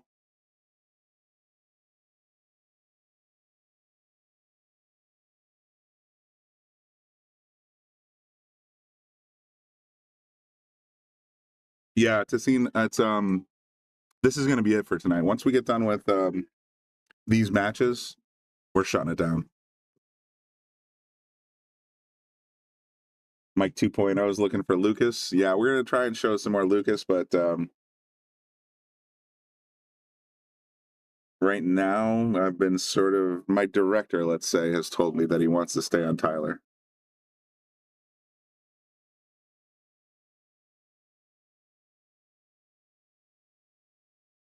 If Lucas is getting closer, if that game is getting closer to the hill, Jonas, we already know won. Once Lucas gets a little closer to the hill, we'll probably cover that one till there's a conclusion, and then we'll come back to Tyler because this game's running a little bit behind. It also started 40 minutes late, so go figure. Skylar's on the hill, 8-3 against Met Vergara. Georgi Georgiev is up 7-4 still against Mika. Onus is advanced. Lucas is down 7-5. So we'll try to bounce back and forth.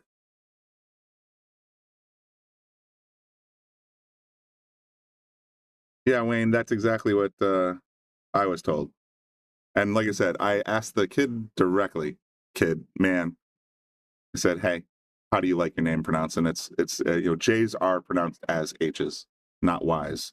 In Scandinavia, they can become Y's. But in Spain, apparently, they are H's.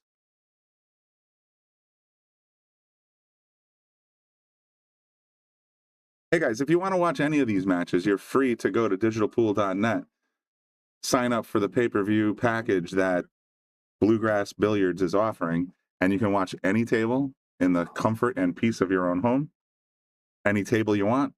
But this is what we got, folks. The people have spoken.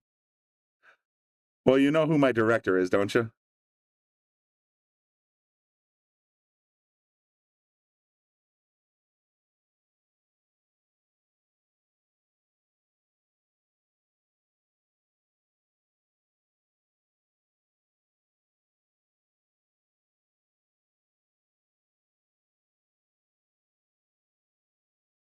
Emily, good guess.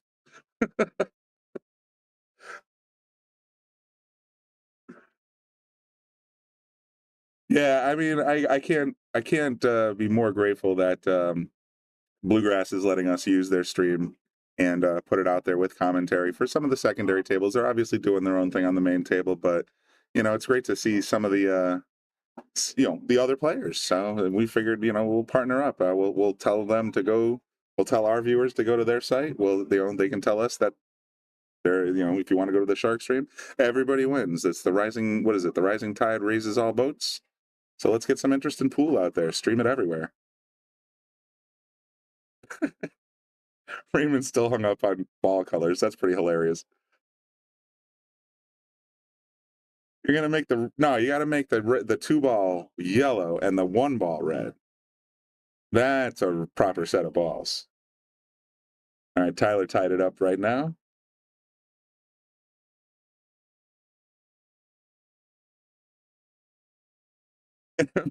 Brian, Raymond, you got a product. You got a customer already. The 1 ball will be black. All right, fair. You know what? Let's just throw all caution to the wind and make just a complete make every single ball tie-dye. So you have to walk up and read it just to find out what ball it is. Does that sound like a plan?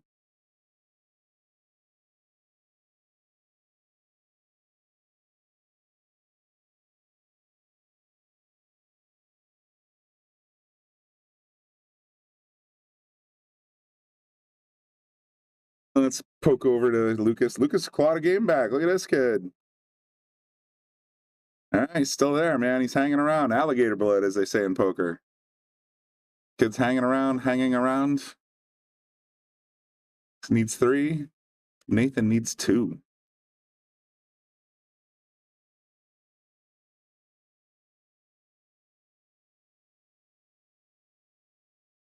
It's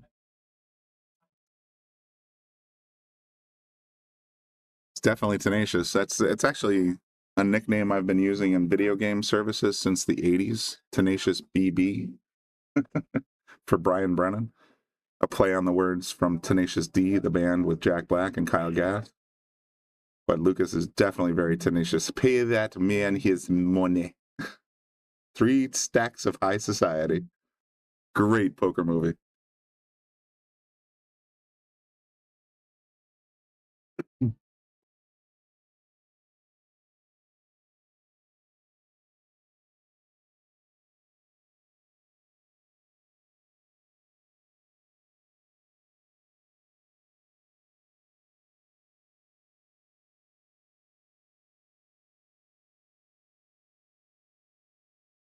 Yeah, no, that was a brutal match. Hill, Lucas and Yorgi.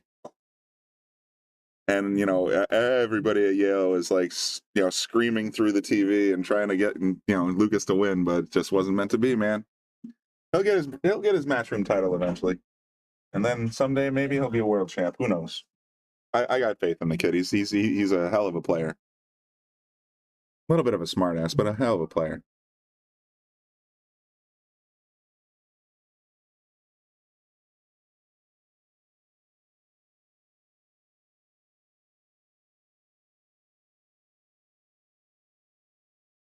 Looks like we're taking a little player break here on table whatever. 6. So let's go see what Lucas is up to.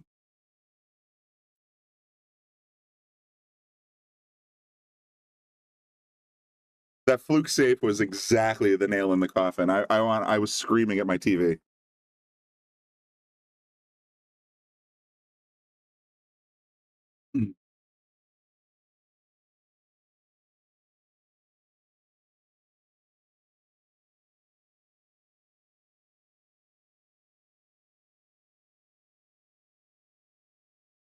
Yeah, David, I agree. He's got the chops. I'm gonna say he's got the chops. He just needs a little bit. I know that's one of the things I like about having Jonas here from Spain for the last month. Basically, he's been here at Yale Billiards, at the Shark Stream, playing Lucas. Is that Jonas has a certain drive. He practices 8 hours a day minimum, and he plays and plays and plays. I want to see a little bit more of that commitment from Lucas. I think if he has that kind of drive and that kind of commitment to, being an expert, absolutely, he's got all the potential in the world.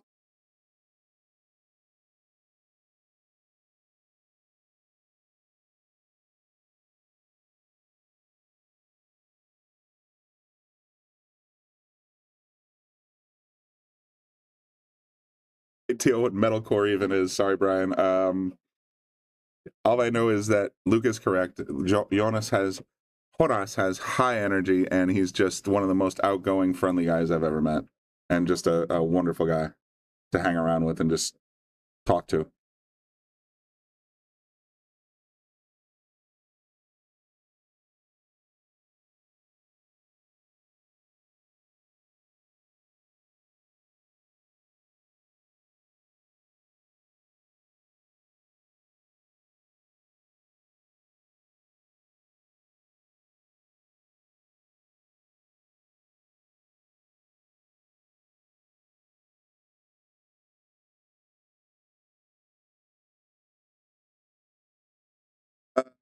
Restream is actually the Shark Stream. It's just that software that we use to simultaneously broadcast to YouTube and Facebook. So to answer your question, Luke, what is Lucas's job? You're looking at it, man.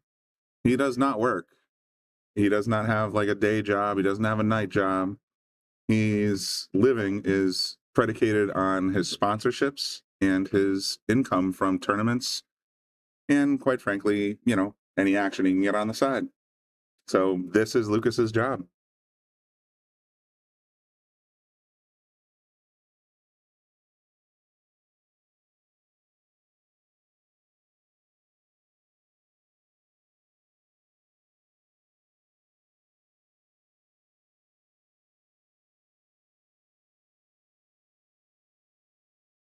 Everybody seems to be in agreement. This is his job. Katina, Justin, Evan. That's what he does.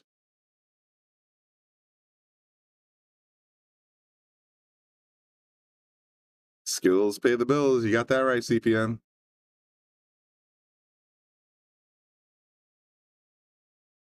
Well, to be fair, Luke, he's got a 747 Fargo, but he's also played.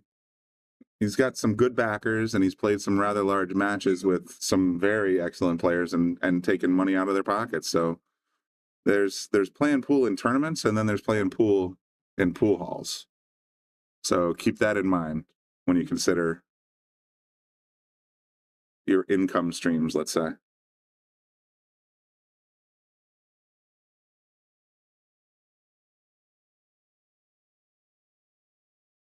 Look at that shot. Just blazed the 7 right in the corner.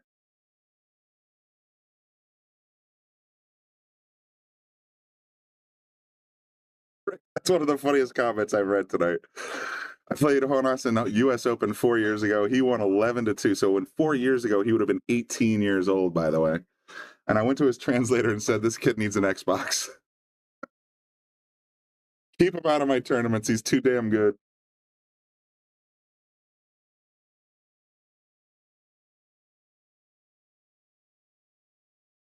All right, Lucas ties it up 7-7. Bang, bang. Oh, we got a lot of Lucas fans clamoring for to watch Lucas's match, so we're going to stay here for a little bit. Once this is over, we'll go back to Tyler. I'll try to keep you up to date on the Tyler match, which is currently still at 4-4. But we're going to stick with Lucas for a little while longer, and so we'll see how the kid does. He's at 7-7, man. Let's root him on. He's our boy.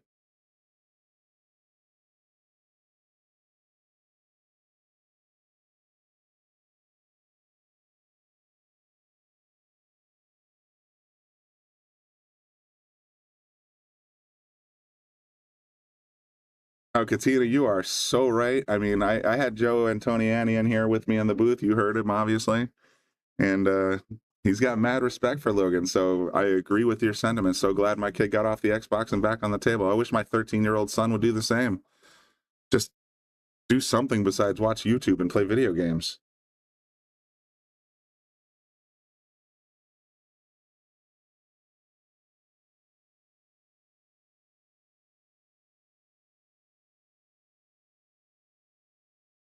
And once again, this is the Philadelphia Open, the Pennsylvania Open, presented by PA Pro-Am Pool.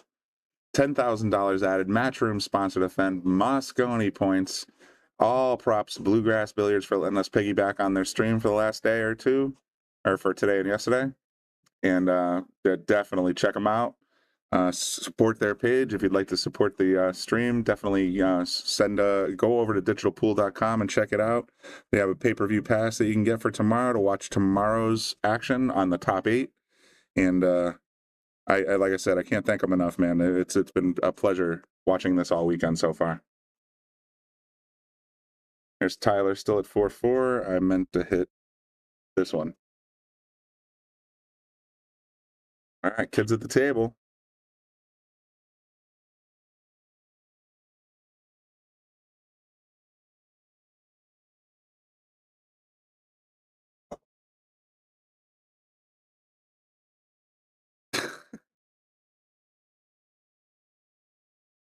I can only hear that in Sean Connery's voice, Brian.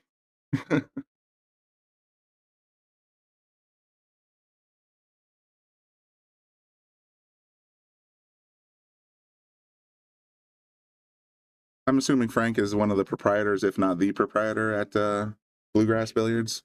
I've been working with a fella named Zach. So I'm the tech nerd here at Yale Billiards. I assume Zach is my counterpart.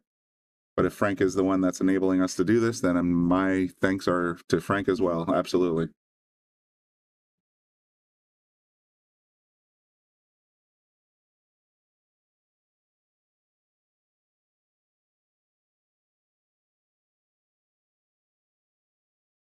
Oh, he runs PA Pro-Am. Oh, excellent. Okay, thanks for the heads up. But absolutely, allowing us to stream this has been amazing.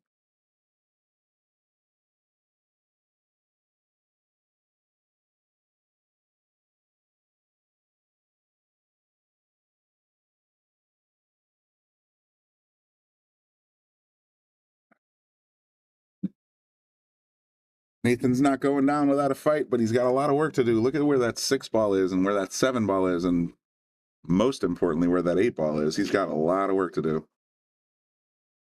Getting back on that gray 6 is going to be tough enough.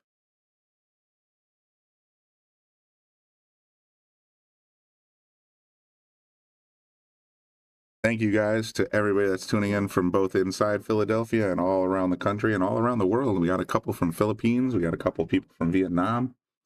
And we appreciate you tuning in. Make sure you hit the like button on either YouTube or Facebook, whichever one you're on. Definitely helps get the word out.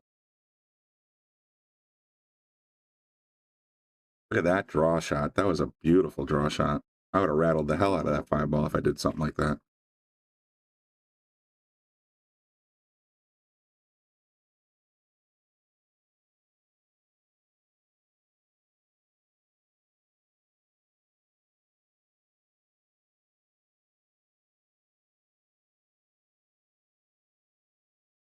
Little straight, so getting on the 7's not an easy task.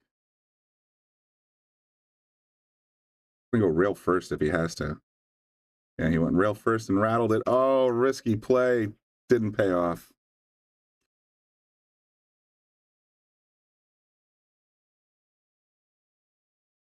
Yeah, he went rail first. Didn't quite get there.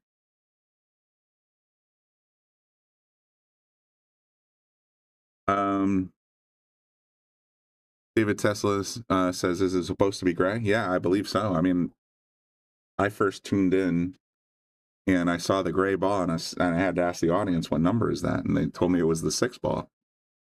So that set is designed to be contrasting to the green felt that they use there, or the green cloth.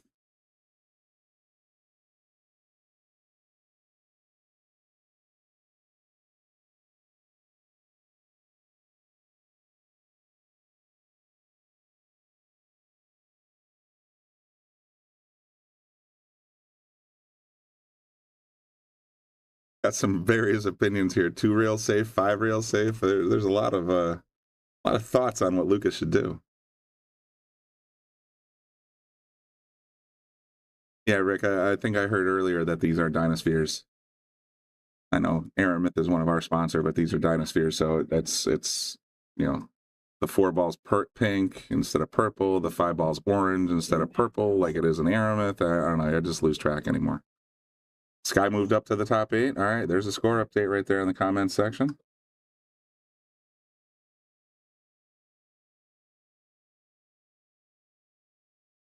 Others up 5-4 over Rob Krull. He's taking the lead after being down 4-0, I believe, at one point. Oscar Dominguez is on the hill, 8-4. And Georgi Georgiev is up 7-5 over Mika Immonen.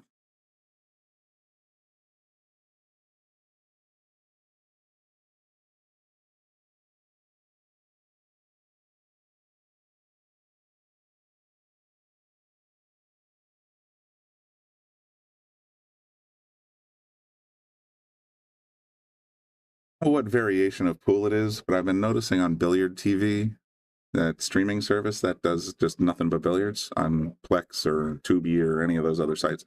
Anyway, on Billiard TV, they have an 8-ball game that looks like they just use, instead of stripes and solids, there's just yellow balls and red balls.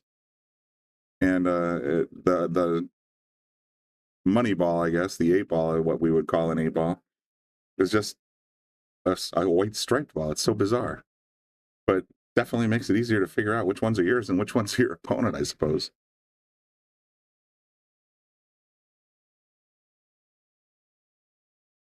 Yeah, this is the disciplined shot right here.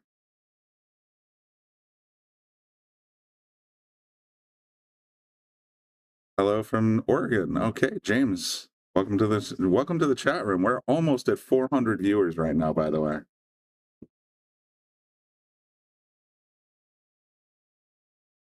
That's fantastic. Saturday evening, 400 viewers on the Shark stream.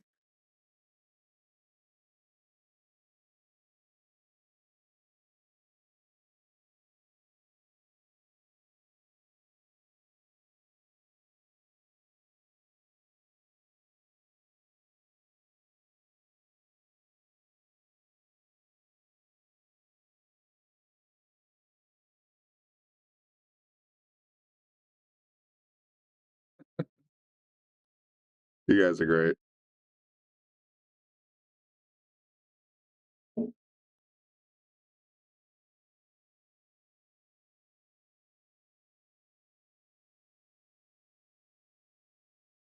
All right, what's the kid gonna do here? He's got to push this 6 into the corner and stay on the 7. That's not an easy task from this distance.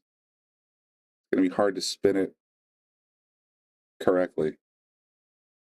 He's gonna go around the table, break the 8 out, and almost scratch. That's a rough leave. This is definitely where you want to see the discipline kick in. It's like, okay, I can't make this 7. I mean, he could make this 7. He's played it all the time in one pocket. But is it the right play? Now he's got to figure out. I mean, you're 2 games away from your tournament life right now. You lose 2, you're out. You win 2, you're in. So he's got to make a good decision here.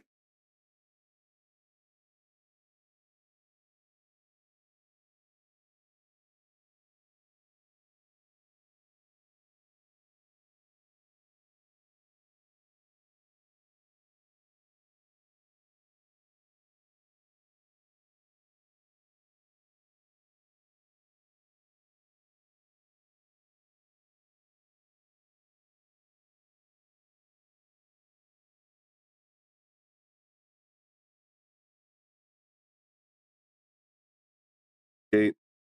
Just going to push the cue or 7 up table into the okay, well, the 7 won't go in the bottom right corner anymore. Definitely won't go in the bottom left corner. So that's going to put Nathan on a decision. He's got to figure out how to safe Lucas back.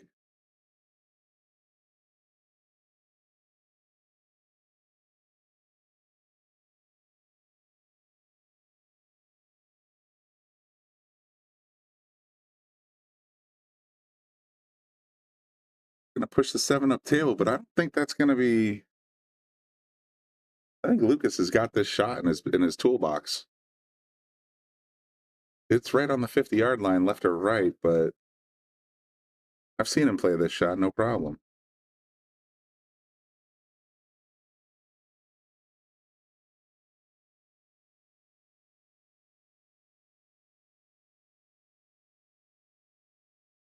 No, played safe. Gonna try and get him on the 8, maybe. No, he's just gonna put him on the badges and the counters. Very disciplined, very patient shot. I'll give him credit, man. That was a good shot. I think Nathan blink first.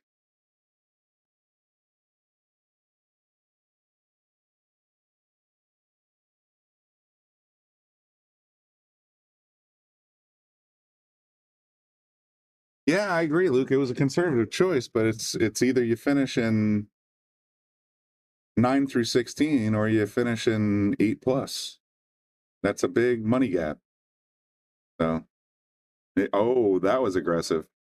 Let's see where the 7 ball ends up. If it kisses, that's not as clean as I would have seen.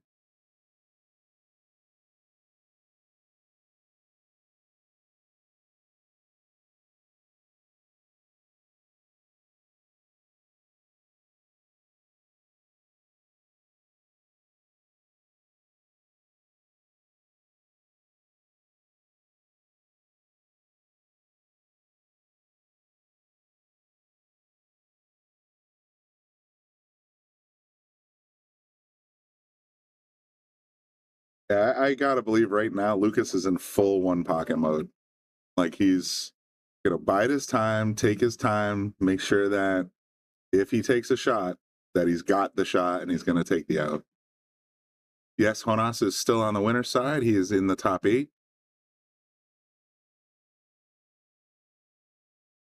Oscar secures the 5 spot for the top 8.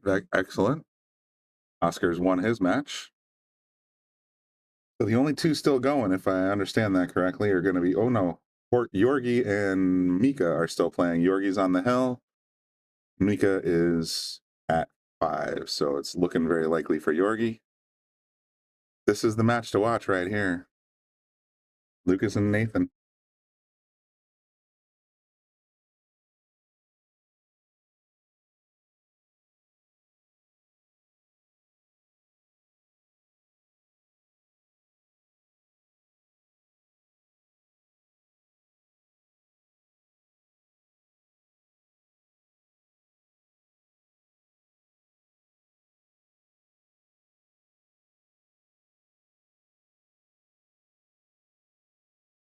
Back rail, he's okay.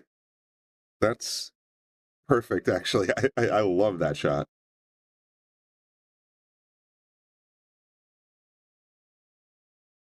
Taiwan Pool is wondering who's our 4 and 5 guys. Right now, everybody's scrambling for Mosconi points, so who knows? I think Lucas is in 8th or 9th, but I'm not sure who's on the bubble and who's in. He's got a kick at it. He can't even see it from spinning. He misses this shot. Lucas is done. Oh, he got the kick from behind, too. That was a nice shot. Lucas has got this all day long, right? He's got to play it.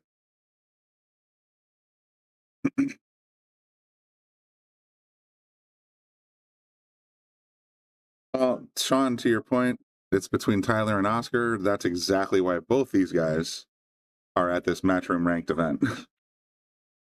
And you're right. I think Nathan lost patience and kind of sold it there a little bit. But that was a tough shot. That full one pocket mode. Yeah, and I mean, they're playing conservative, but they're playing smart. And I think Lucas won this particular battle of wills. He makes a 7 in the corner, and he Pulls out for the, oh, he got a little slow. I think he wanted a touch more speed there.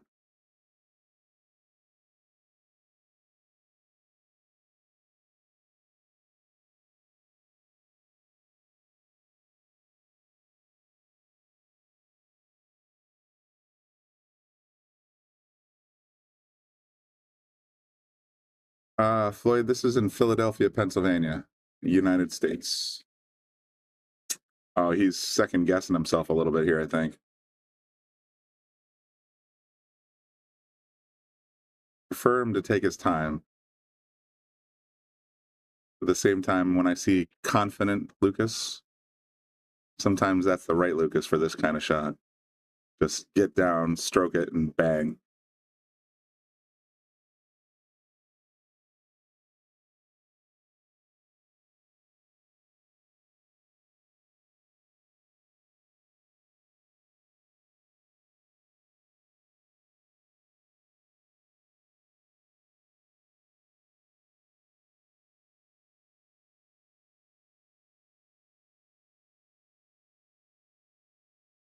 Oh, look at this. Did he play it two ways, or did he just sort of... Yeah, you can see the body language. I think he was trying earnestly to get that 8-ball, and he kind of missed the 8 and missed the position. So it's going to be on Nathan to do something here.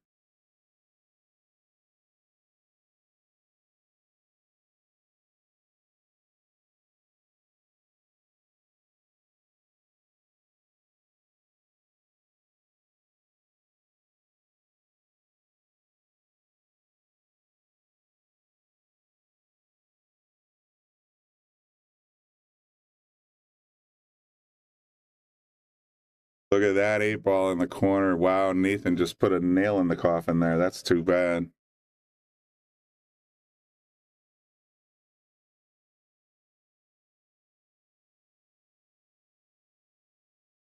There you have it. Nathan's up 8-7. Nathan's on the hill. I did not think that was going to happen. I thought Lucas was going to be able to take that one away.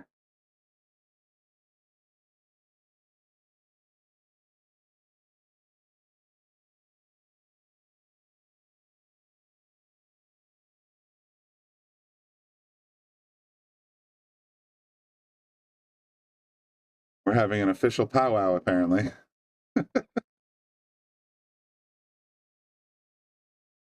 right, what do you guys think? Is this going hill, or is this about to be done?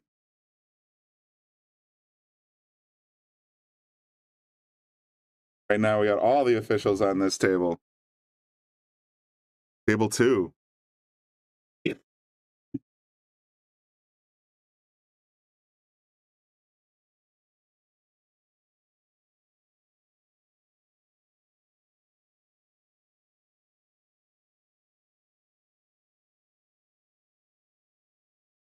Looks like all of our Sharkies are out there saying hill. Let's see what happens.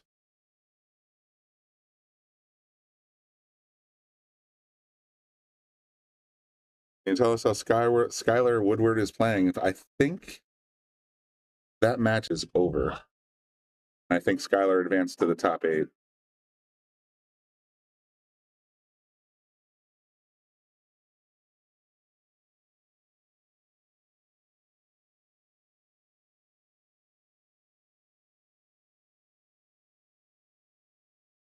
Yeah, Skylar advanced to the second round of stage 2. He'll be playing tomorrow at 11 o'clock in the morning against the winner of Yorgi and Mika.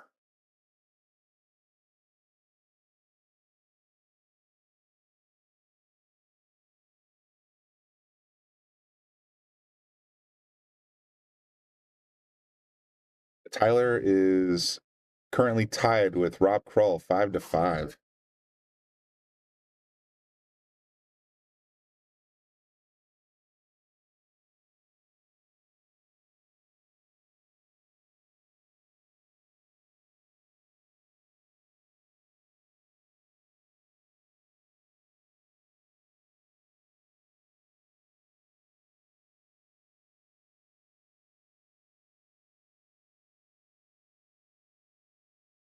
Nathan on the hill up 8-7. And he's got the break to boot, so that's a big advantage.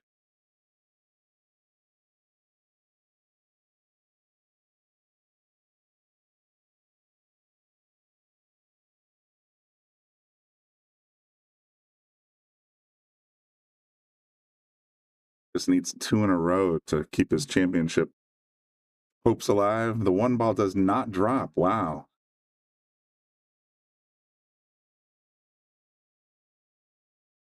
He got something though, so oh, the grace, no. Purple, no.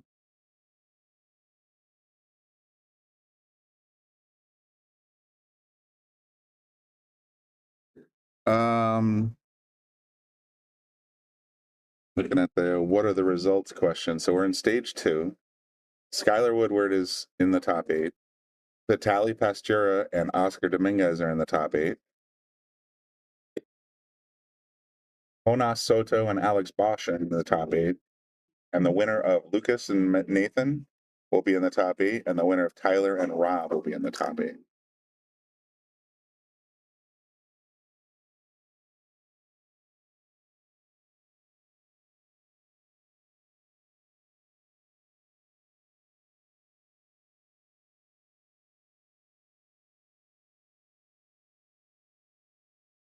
Nathan looking pretty good here and uncomplicated to say the least.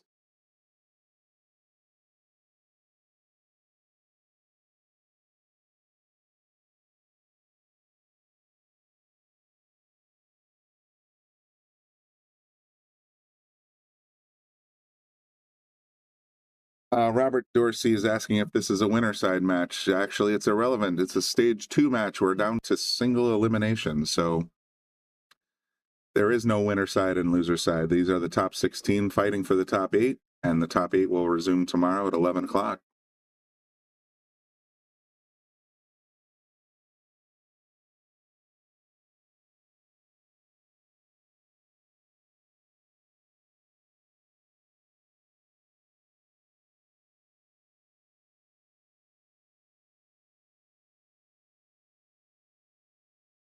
Nice little push out to get an angle on the 7. This is definitely looking bad for Lucas. 7 goes right in the corner with angle on the 8. Just got to keep his nerves together. There's the Iceman on the right-hand side of your screen.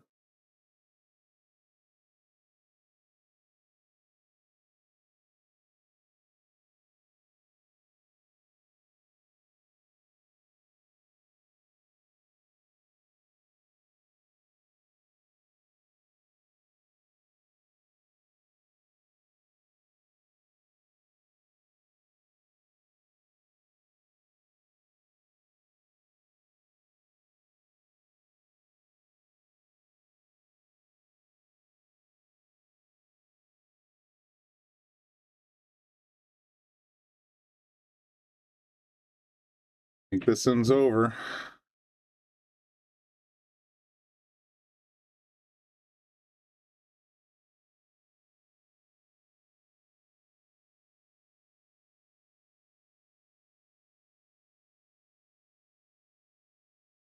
There you have it.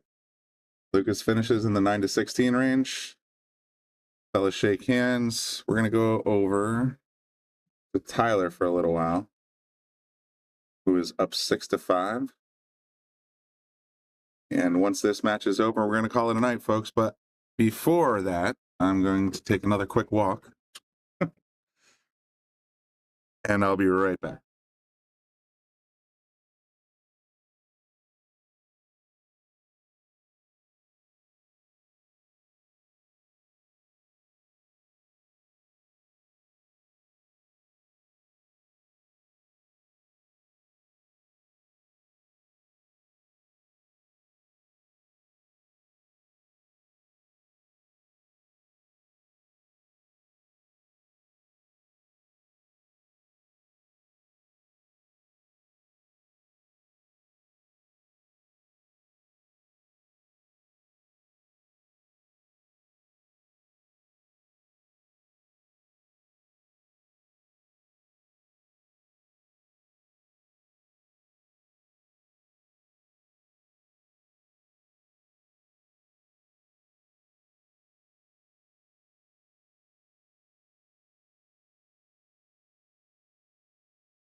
Righty then.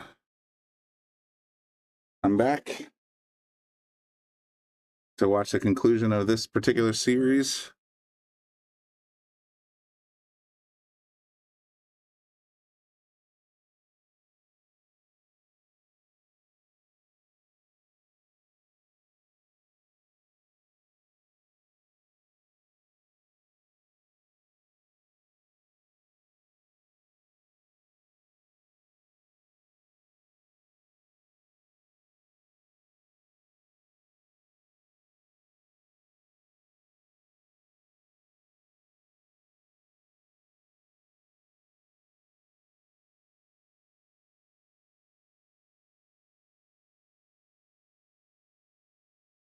Seems that during my little sabbatical there, the comments section's been blowing up.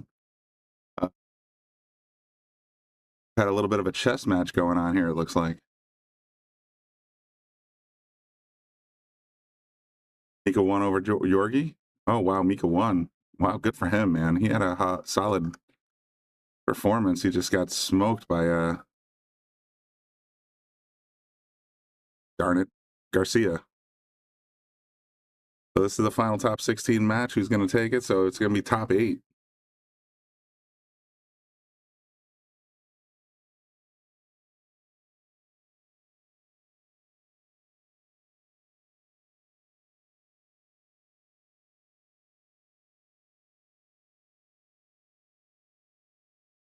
Yeah, good on Mika. I mean, he's he had a tough match with Garcia, and he still came back and he won his next match, so he's in the top 8. That's a success story if ever there was. Yeah, that 4-9's looking pretty gnarly.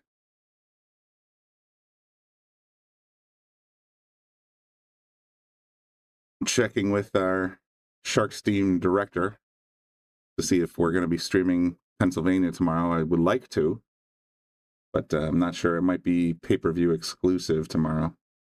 Oh, look at that leave. That's just mean.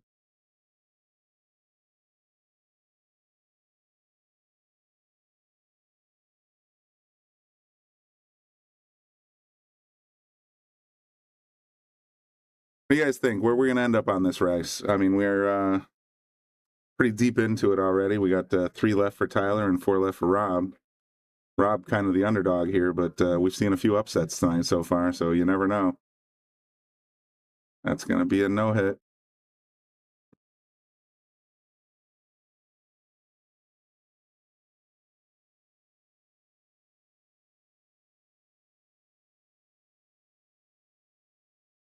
Tyler doesn't have a lot of options here. That 6 ball's firmly blocking that corner pocket on the bottom right. They're probably going to try and lock him up again.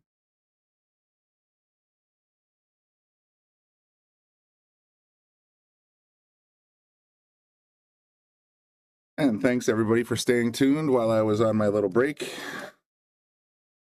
We're going to finish up tonight with this match. Hopefully by the end of the night I'll know.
We're blowing up, man.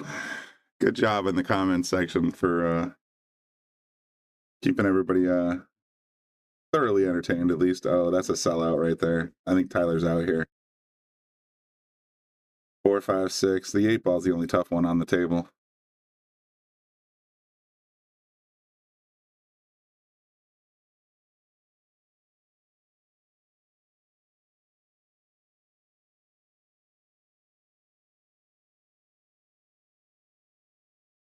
Timothy, I couldn't agree more. The matches are going later tonight. It was over by 8 yesterday, but because of the redraw for stage 2, it was supposed to get started on 7 o'clock. And I don't think they actually started stage 2 until a little after 8:20. So there's your reason that we're still broadcasting at 10:33. And these guys, Tyler and Rob, have been playing a very deliberate game, to say the least. So their match time is a little, and they started late. I think they started 30 minutes behind because there was I forget whether it was Tyler or Rob. One of them had a late match going into this match. So that's why we're still online.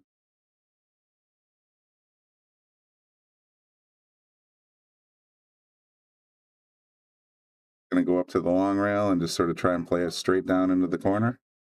Great ball speed.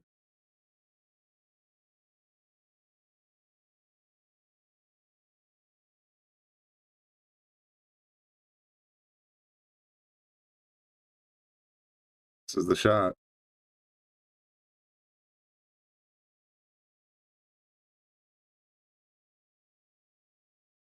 There you go. Tyler up 7-5. Tyler, who was down 4-1 at one point, is put on a big rally against Rob Krull. So excellent, well played, Tyler.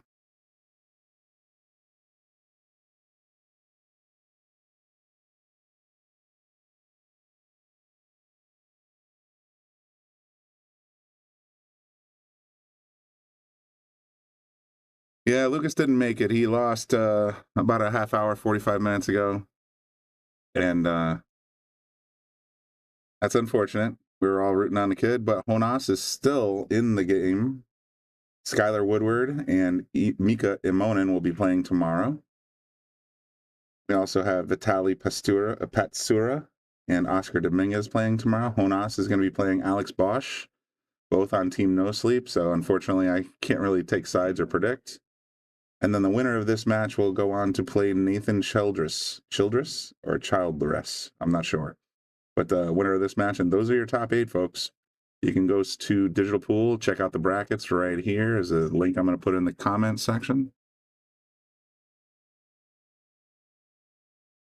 And unfortunately, our hometown hero here, Lucas, lost to Nathan. 9-7 in a hard-fought battle. If you're interested in checking it out, you can go back on YouTube or Facebook and check the recording for this particular stream. We covered a good chunk of it at at least towards the end of the racks, or towards the end of the set.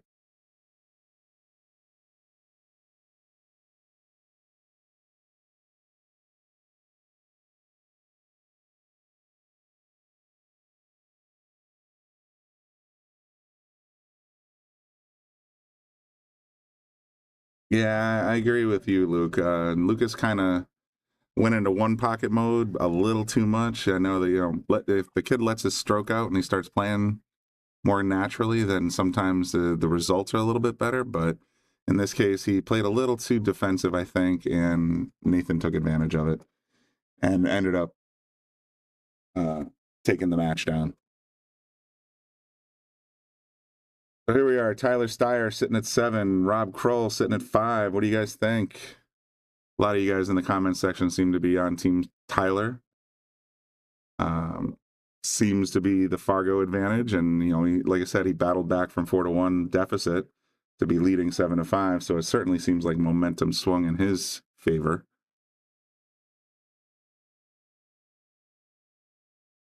Yes, Timmy, this is the last match of the night.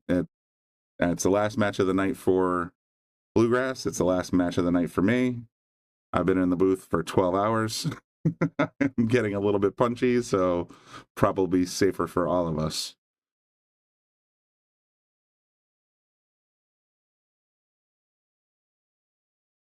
Here we go, Tyler to break.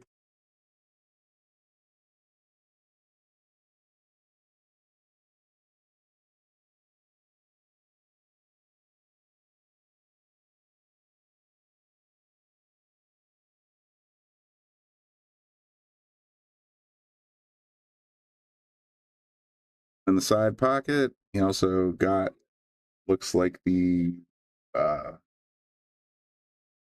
maybe.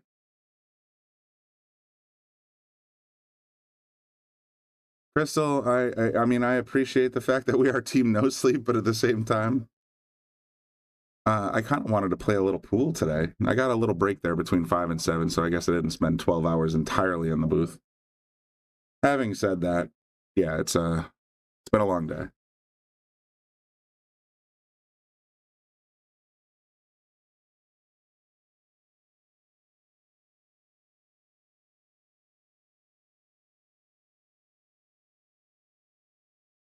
All right, Tyler in control here. The only real problem he's got is that 8-9 lockup right on the head spot, on the foot spot.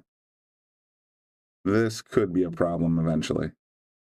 But with the 5 sitting where it is, he could just as easily punch out like 5 in the side, bang off of here, and still make the 6 up that way.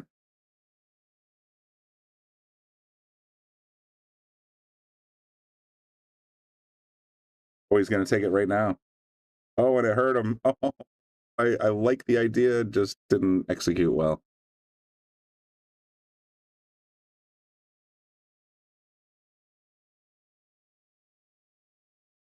Brian's on team needs sleep. Yeah, you're not wrong. Well, you got to do updates while cooking meatloaf. And actually, I can go for some meatloaf.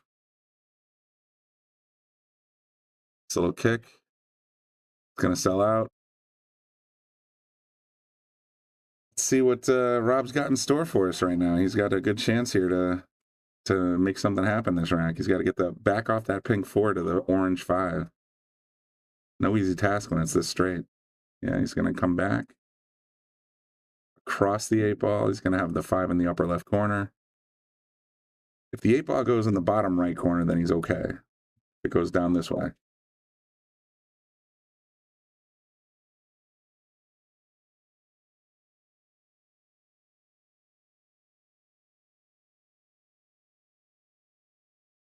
Ooh, punched the 5 and ended up rattling it a little bit. Tough break. Tyler's at the table now. He's got the same decision. What do I do with this 8-ball?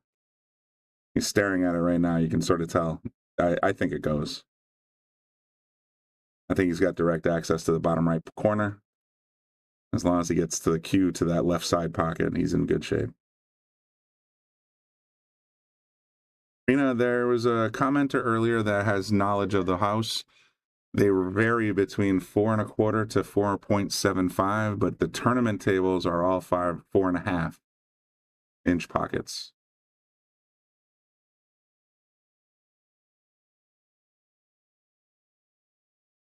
Needed a hair more speed, but he's still in great shape here. I should be able to pluck this 8 right off the back of the 9, come around 2 rails, and get position on the 9.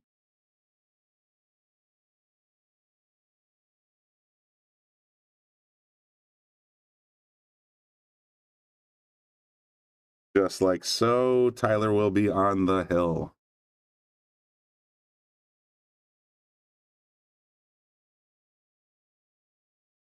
Hey, Tyler on the hill, getting ready to break. Just want to give a quick thank you to all of you who have tuned in throughout the day, and a big thank you to Bluegrass Billiards, Frank at the Pennsylvania Pro-Am, and of course Zach, the tech guy over there at Bluegrass, for allowing us to do the streaming today, as well as our sponsors, McDermott, Aramith, Andy Gow, and Salotto, of course. That's definitely something I wanted to get out there. Been a pleasure hosting you guys. I'm not saying it's over yet. I'm going to stay until the fat lady's actually singing, but right now Tyler's in control and he's in pretty good shape.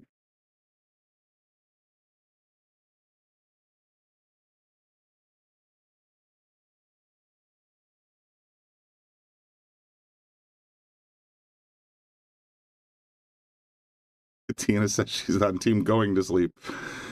Maybe I'll get a counter patch to our team no sleep patches that says team going to bed.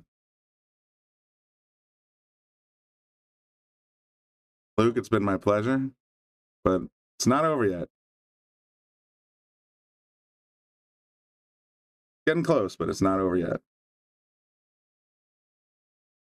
Timothy, I mean, you would know better than I would. I'm not in Philly. I don't have firsthand experience. If they are 4 1/4, then they're playing a little looser, it feels like to me, than that. But you know, I don't know for sure. Try break. Tough break for Tyler, but the 1 is well hidden, so he's not in bad shape.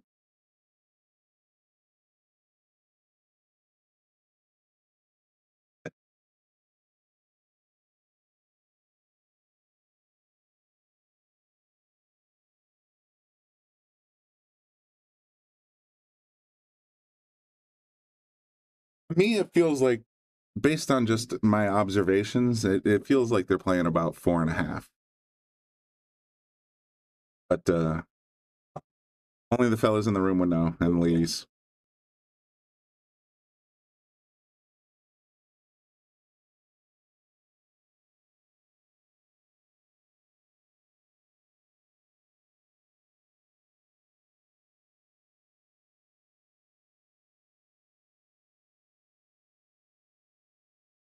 I was decided to go for a push out here.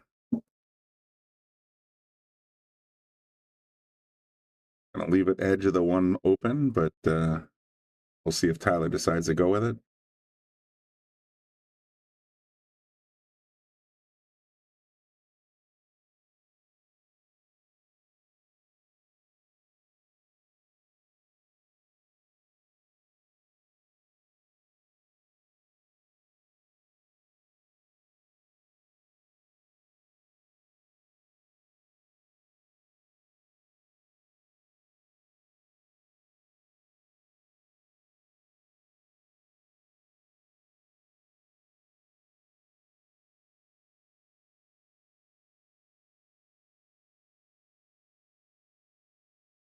Crystal got word from Frank Maialetti saying the pocket sizes are 4 3/8, so just a little hair, just right between where we were speculating, 4 1/4 and 4 1/2.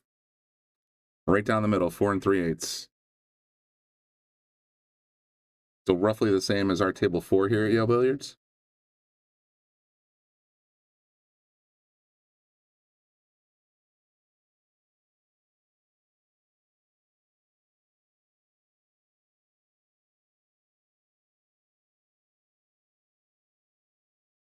All right. Tyler makes quick work of the 1 ball.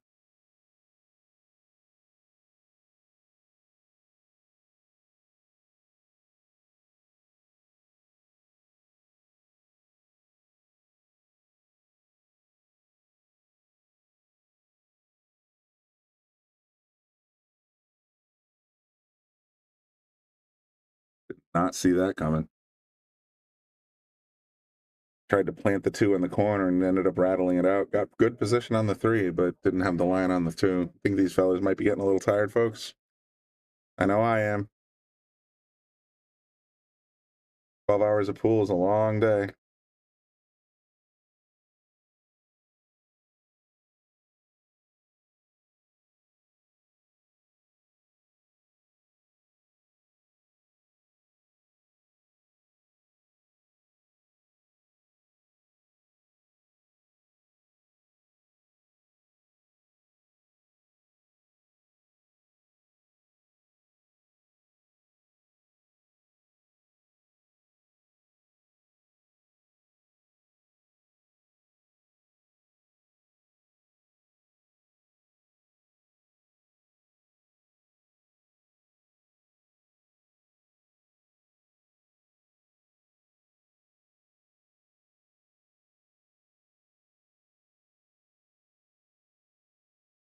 Timothy, there's going to be the top 8 left for Sunday. That's all. So it's going to be the quarters, the semis, and the finals, and then they're done.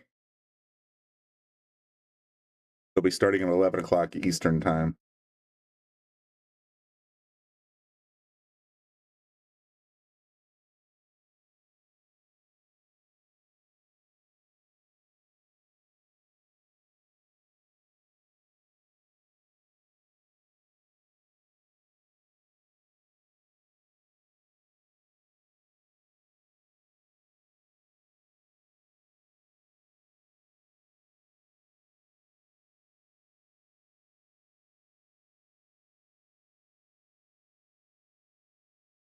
A little bit fortunate with that roll on the 2. I don't think Rob has a full picture of this 2-ball. Yeah, he's definitely lining up for a kick from behind.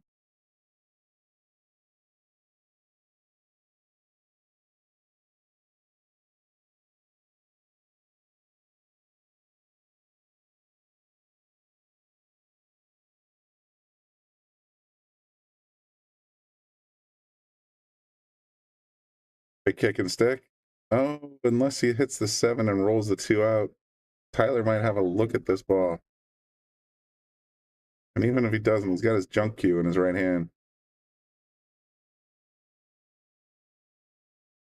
By what he's staring at, I think he's got a direct shot.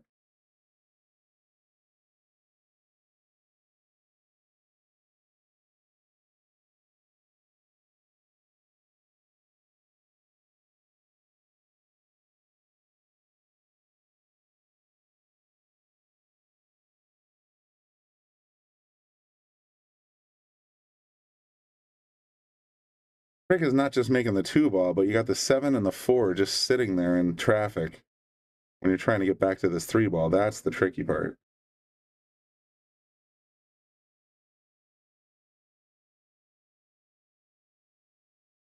Didn't have the whole ball, so he's just going to knock the 2 up table. It's out in the open. It's makeable, and it definitely can give you position on the 3. See if Rob can take advantage.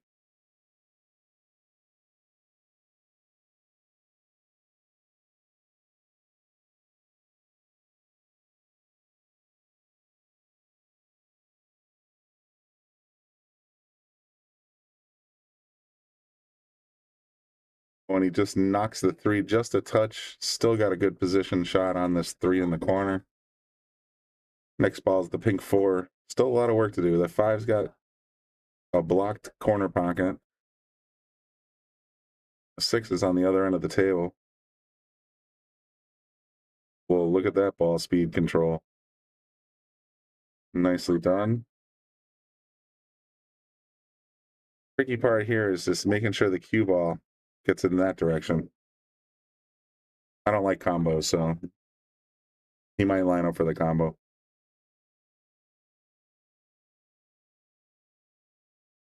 It's a shot I would have played. Yeah, he's like, yeah. Trying to plot where the cue is going to go.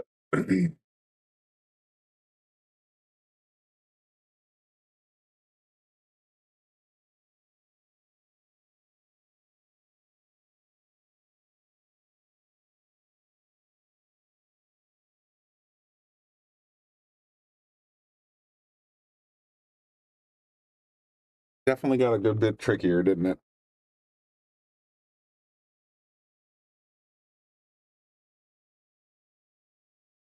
Question is, will he hit the 8-ball on his way out?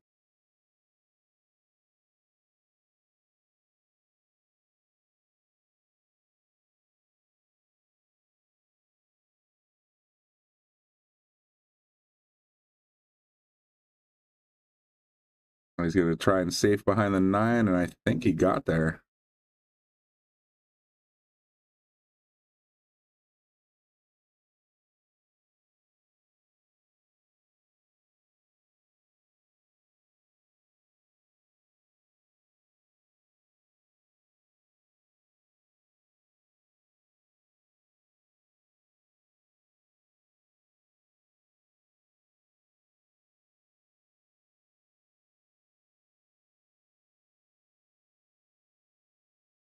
Wow, look at this safe. He played the 5 up table. I'm going to hit the replay button. He played the 5 up table and then used the 6 to get behind the 7. This is crazy. Oop. What a shot.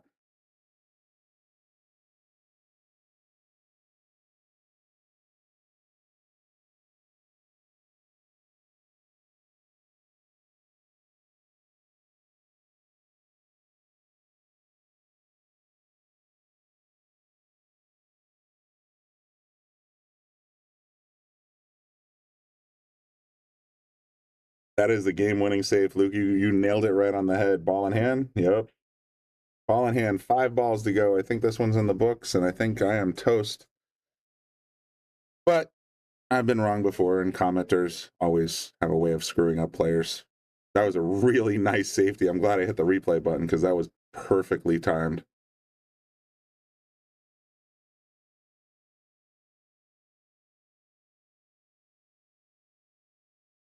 Down to the short rail. He's going to have good position here to get on the 7.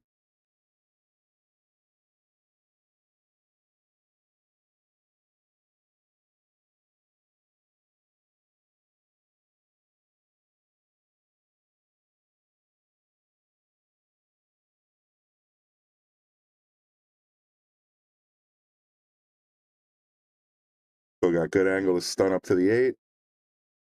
Yeah, fat lady's warming up. You're absolutely right.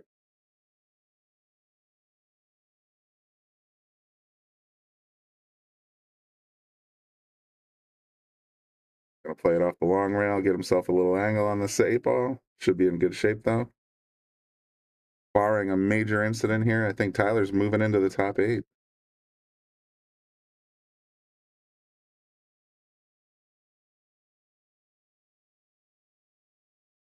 Right around the 9 and perfect layup. Look at this shot. Steyer advances to the top 8. Congratulations, Tyler. Well played. And thank you all, man. We had a little over 440 people here at one point tonight on the Shark Stream, and that's a pretty big deal. So big thank you to Bluegrass Billiards, to Frank I should scroll up and try to pronounce it correctly.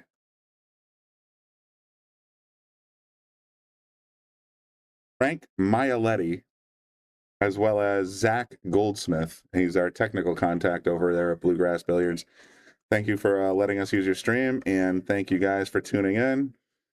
We appreciate you. Definitely tell people about the Shark Stream. Get the word out there. We're always trying to bring you premium content. Tomorrow, Mike Siegel will be here giving lessons to 10 lucky, players.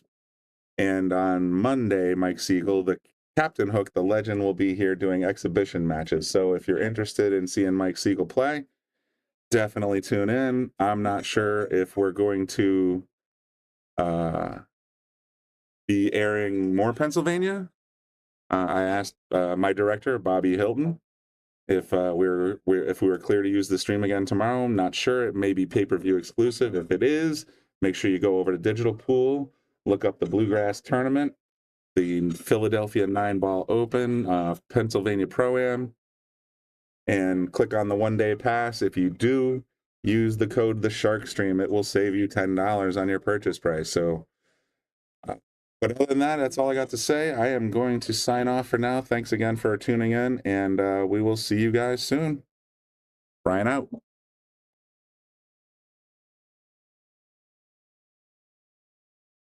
We want to give a shout out to all of our sponsors here on the Shark Stream. You have Connecticut APA, Sigma Wear, Agency One Group, Jacoby Custom Cues, Women in Pool, Mabel's Tables at Michael's Deli, NM Billiard Sales and Service, 11 Hall Avenue, Wallingford, Connecticut, KM Maintenance, JT's Pool Cue Repair, Salotto app, Mark Anthony Home Improvements,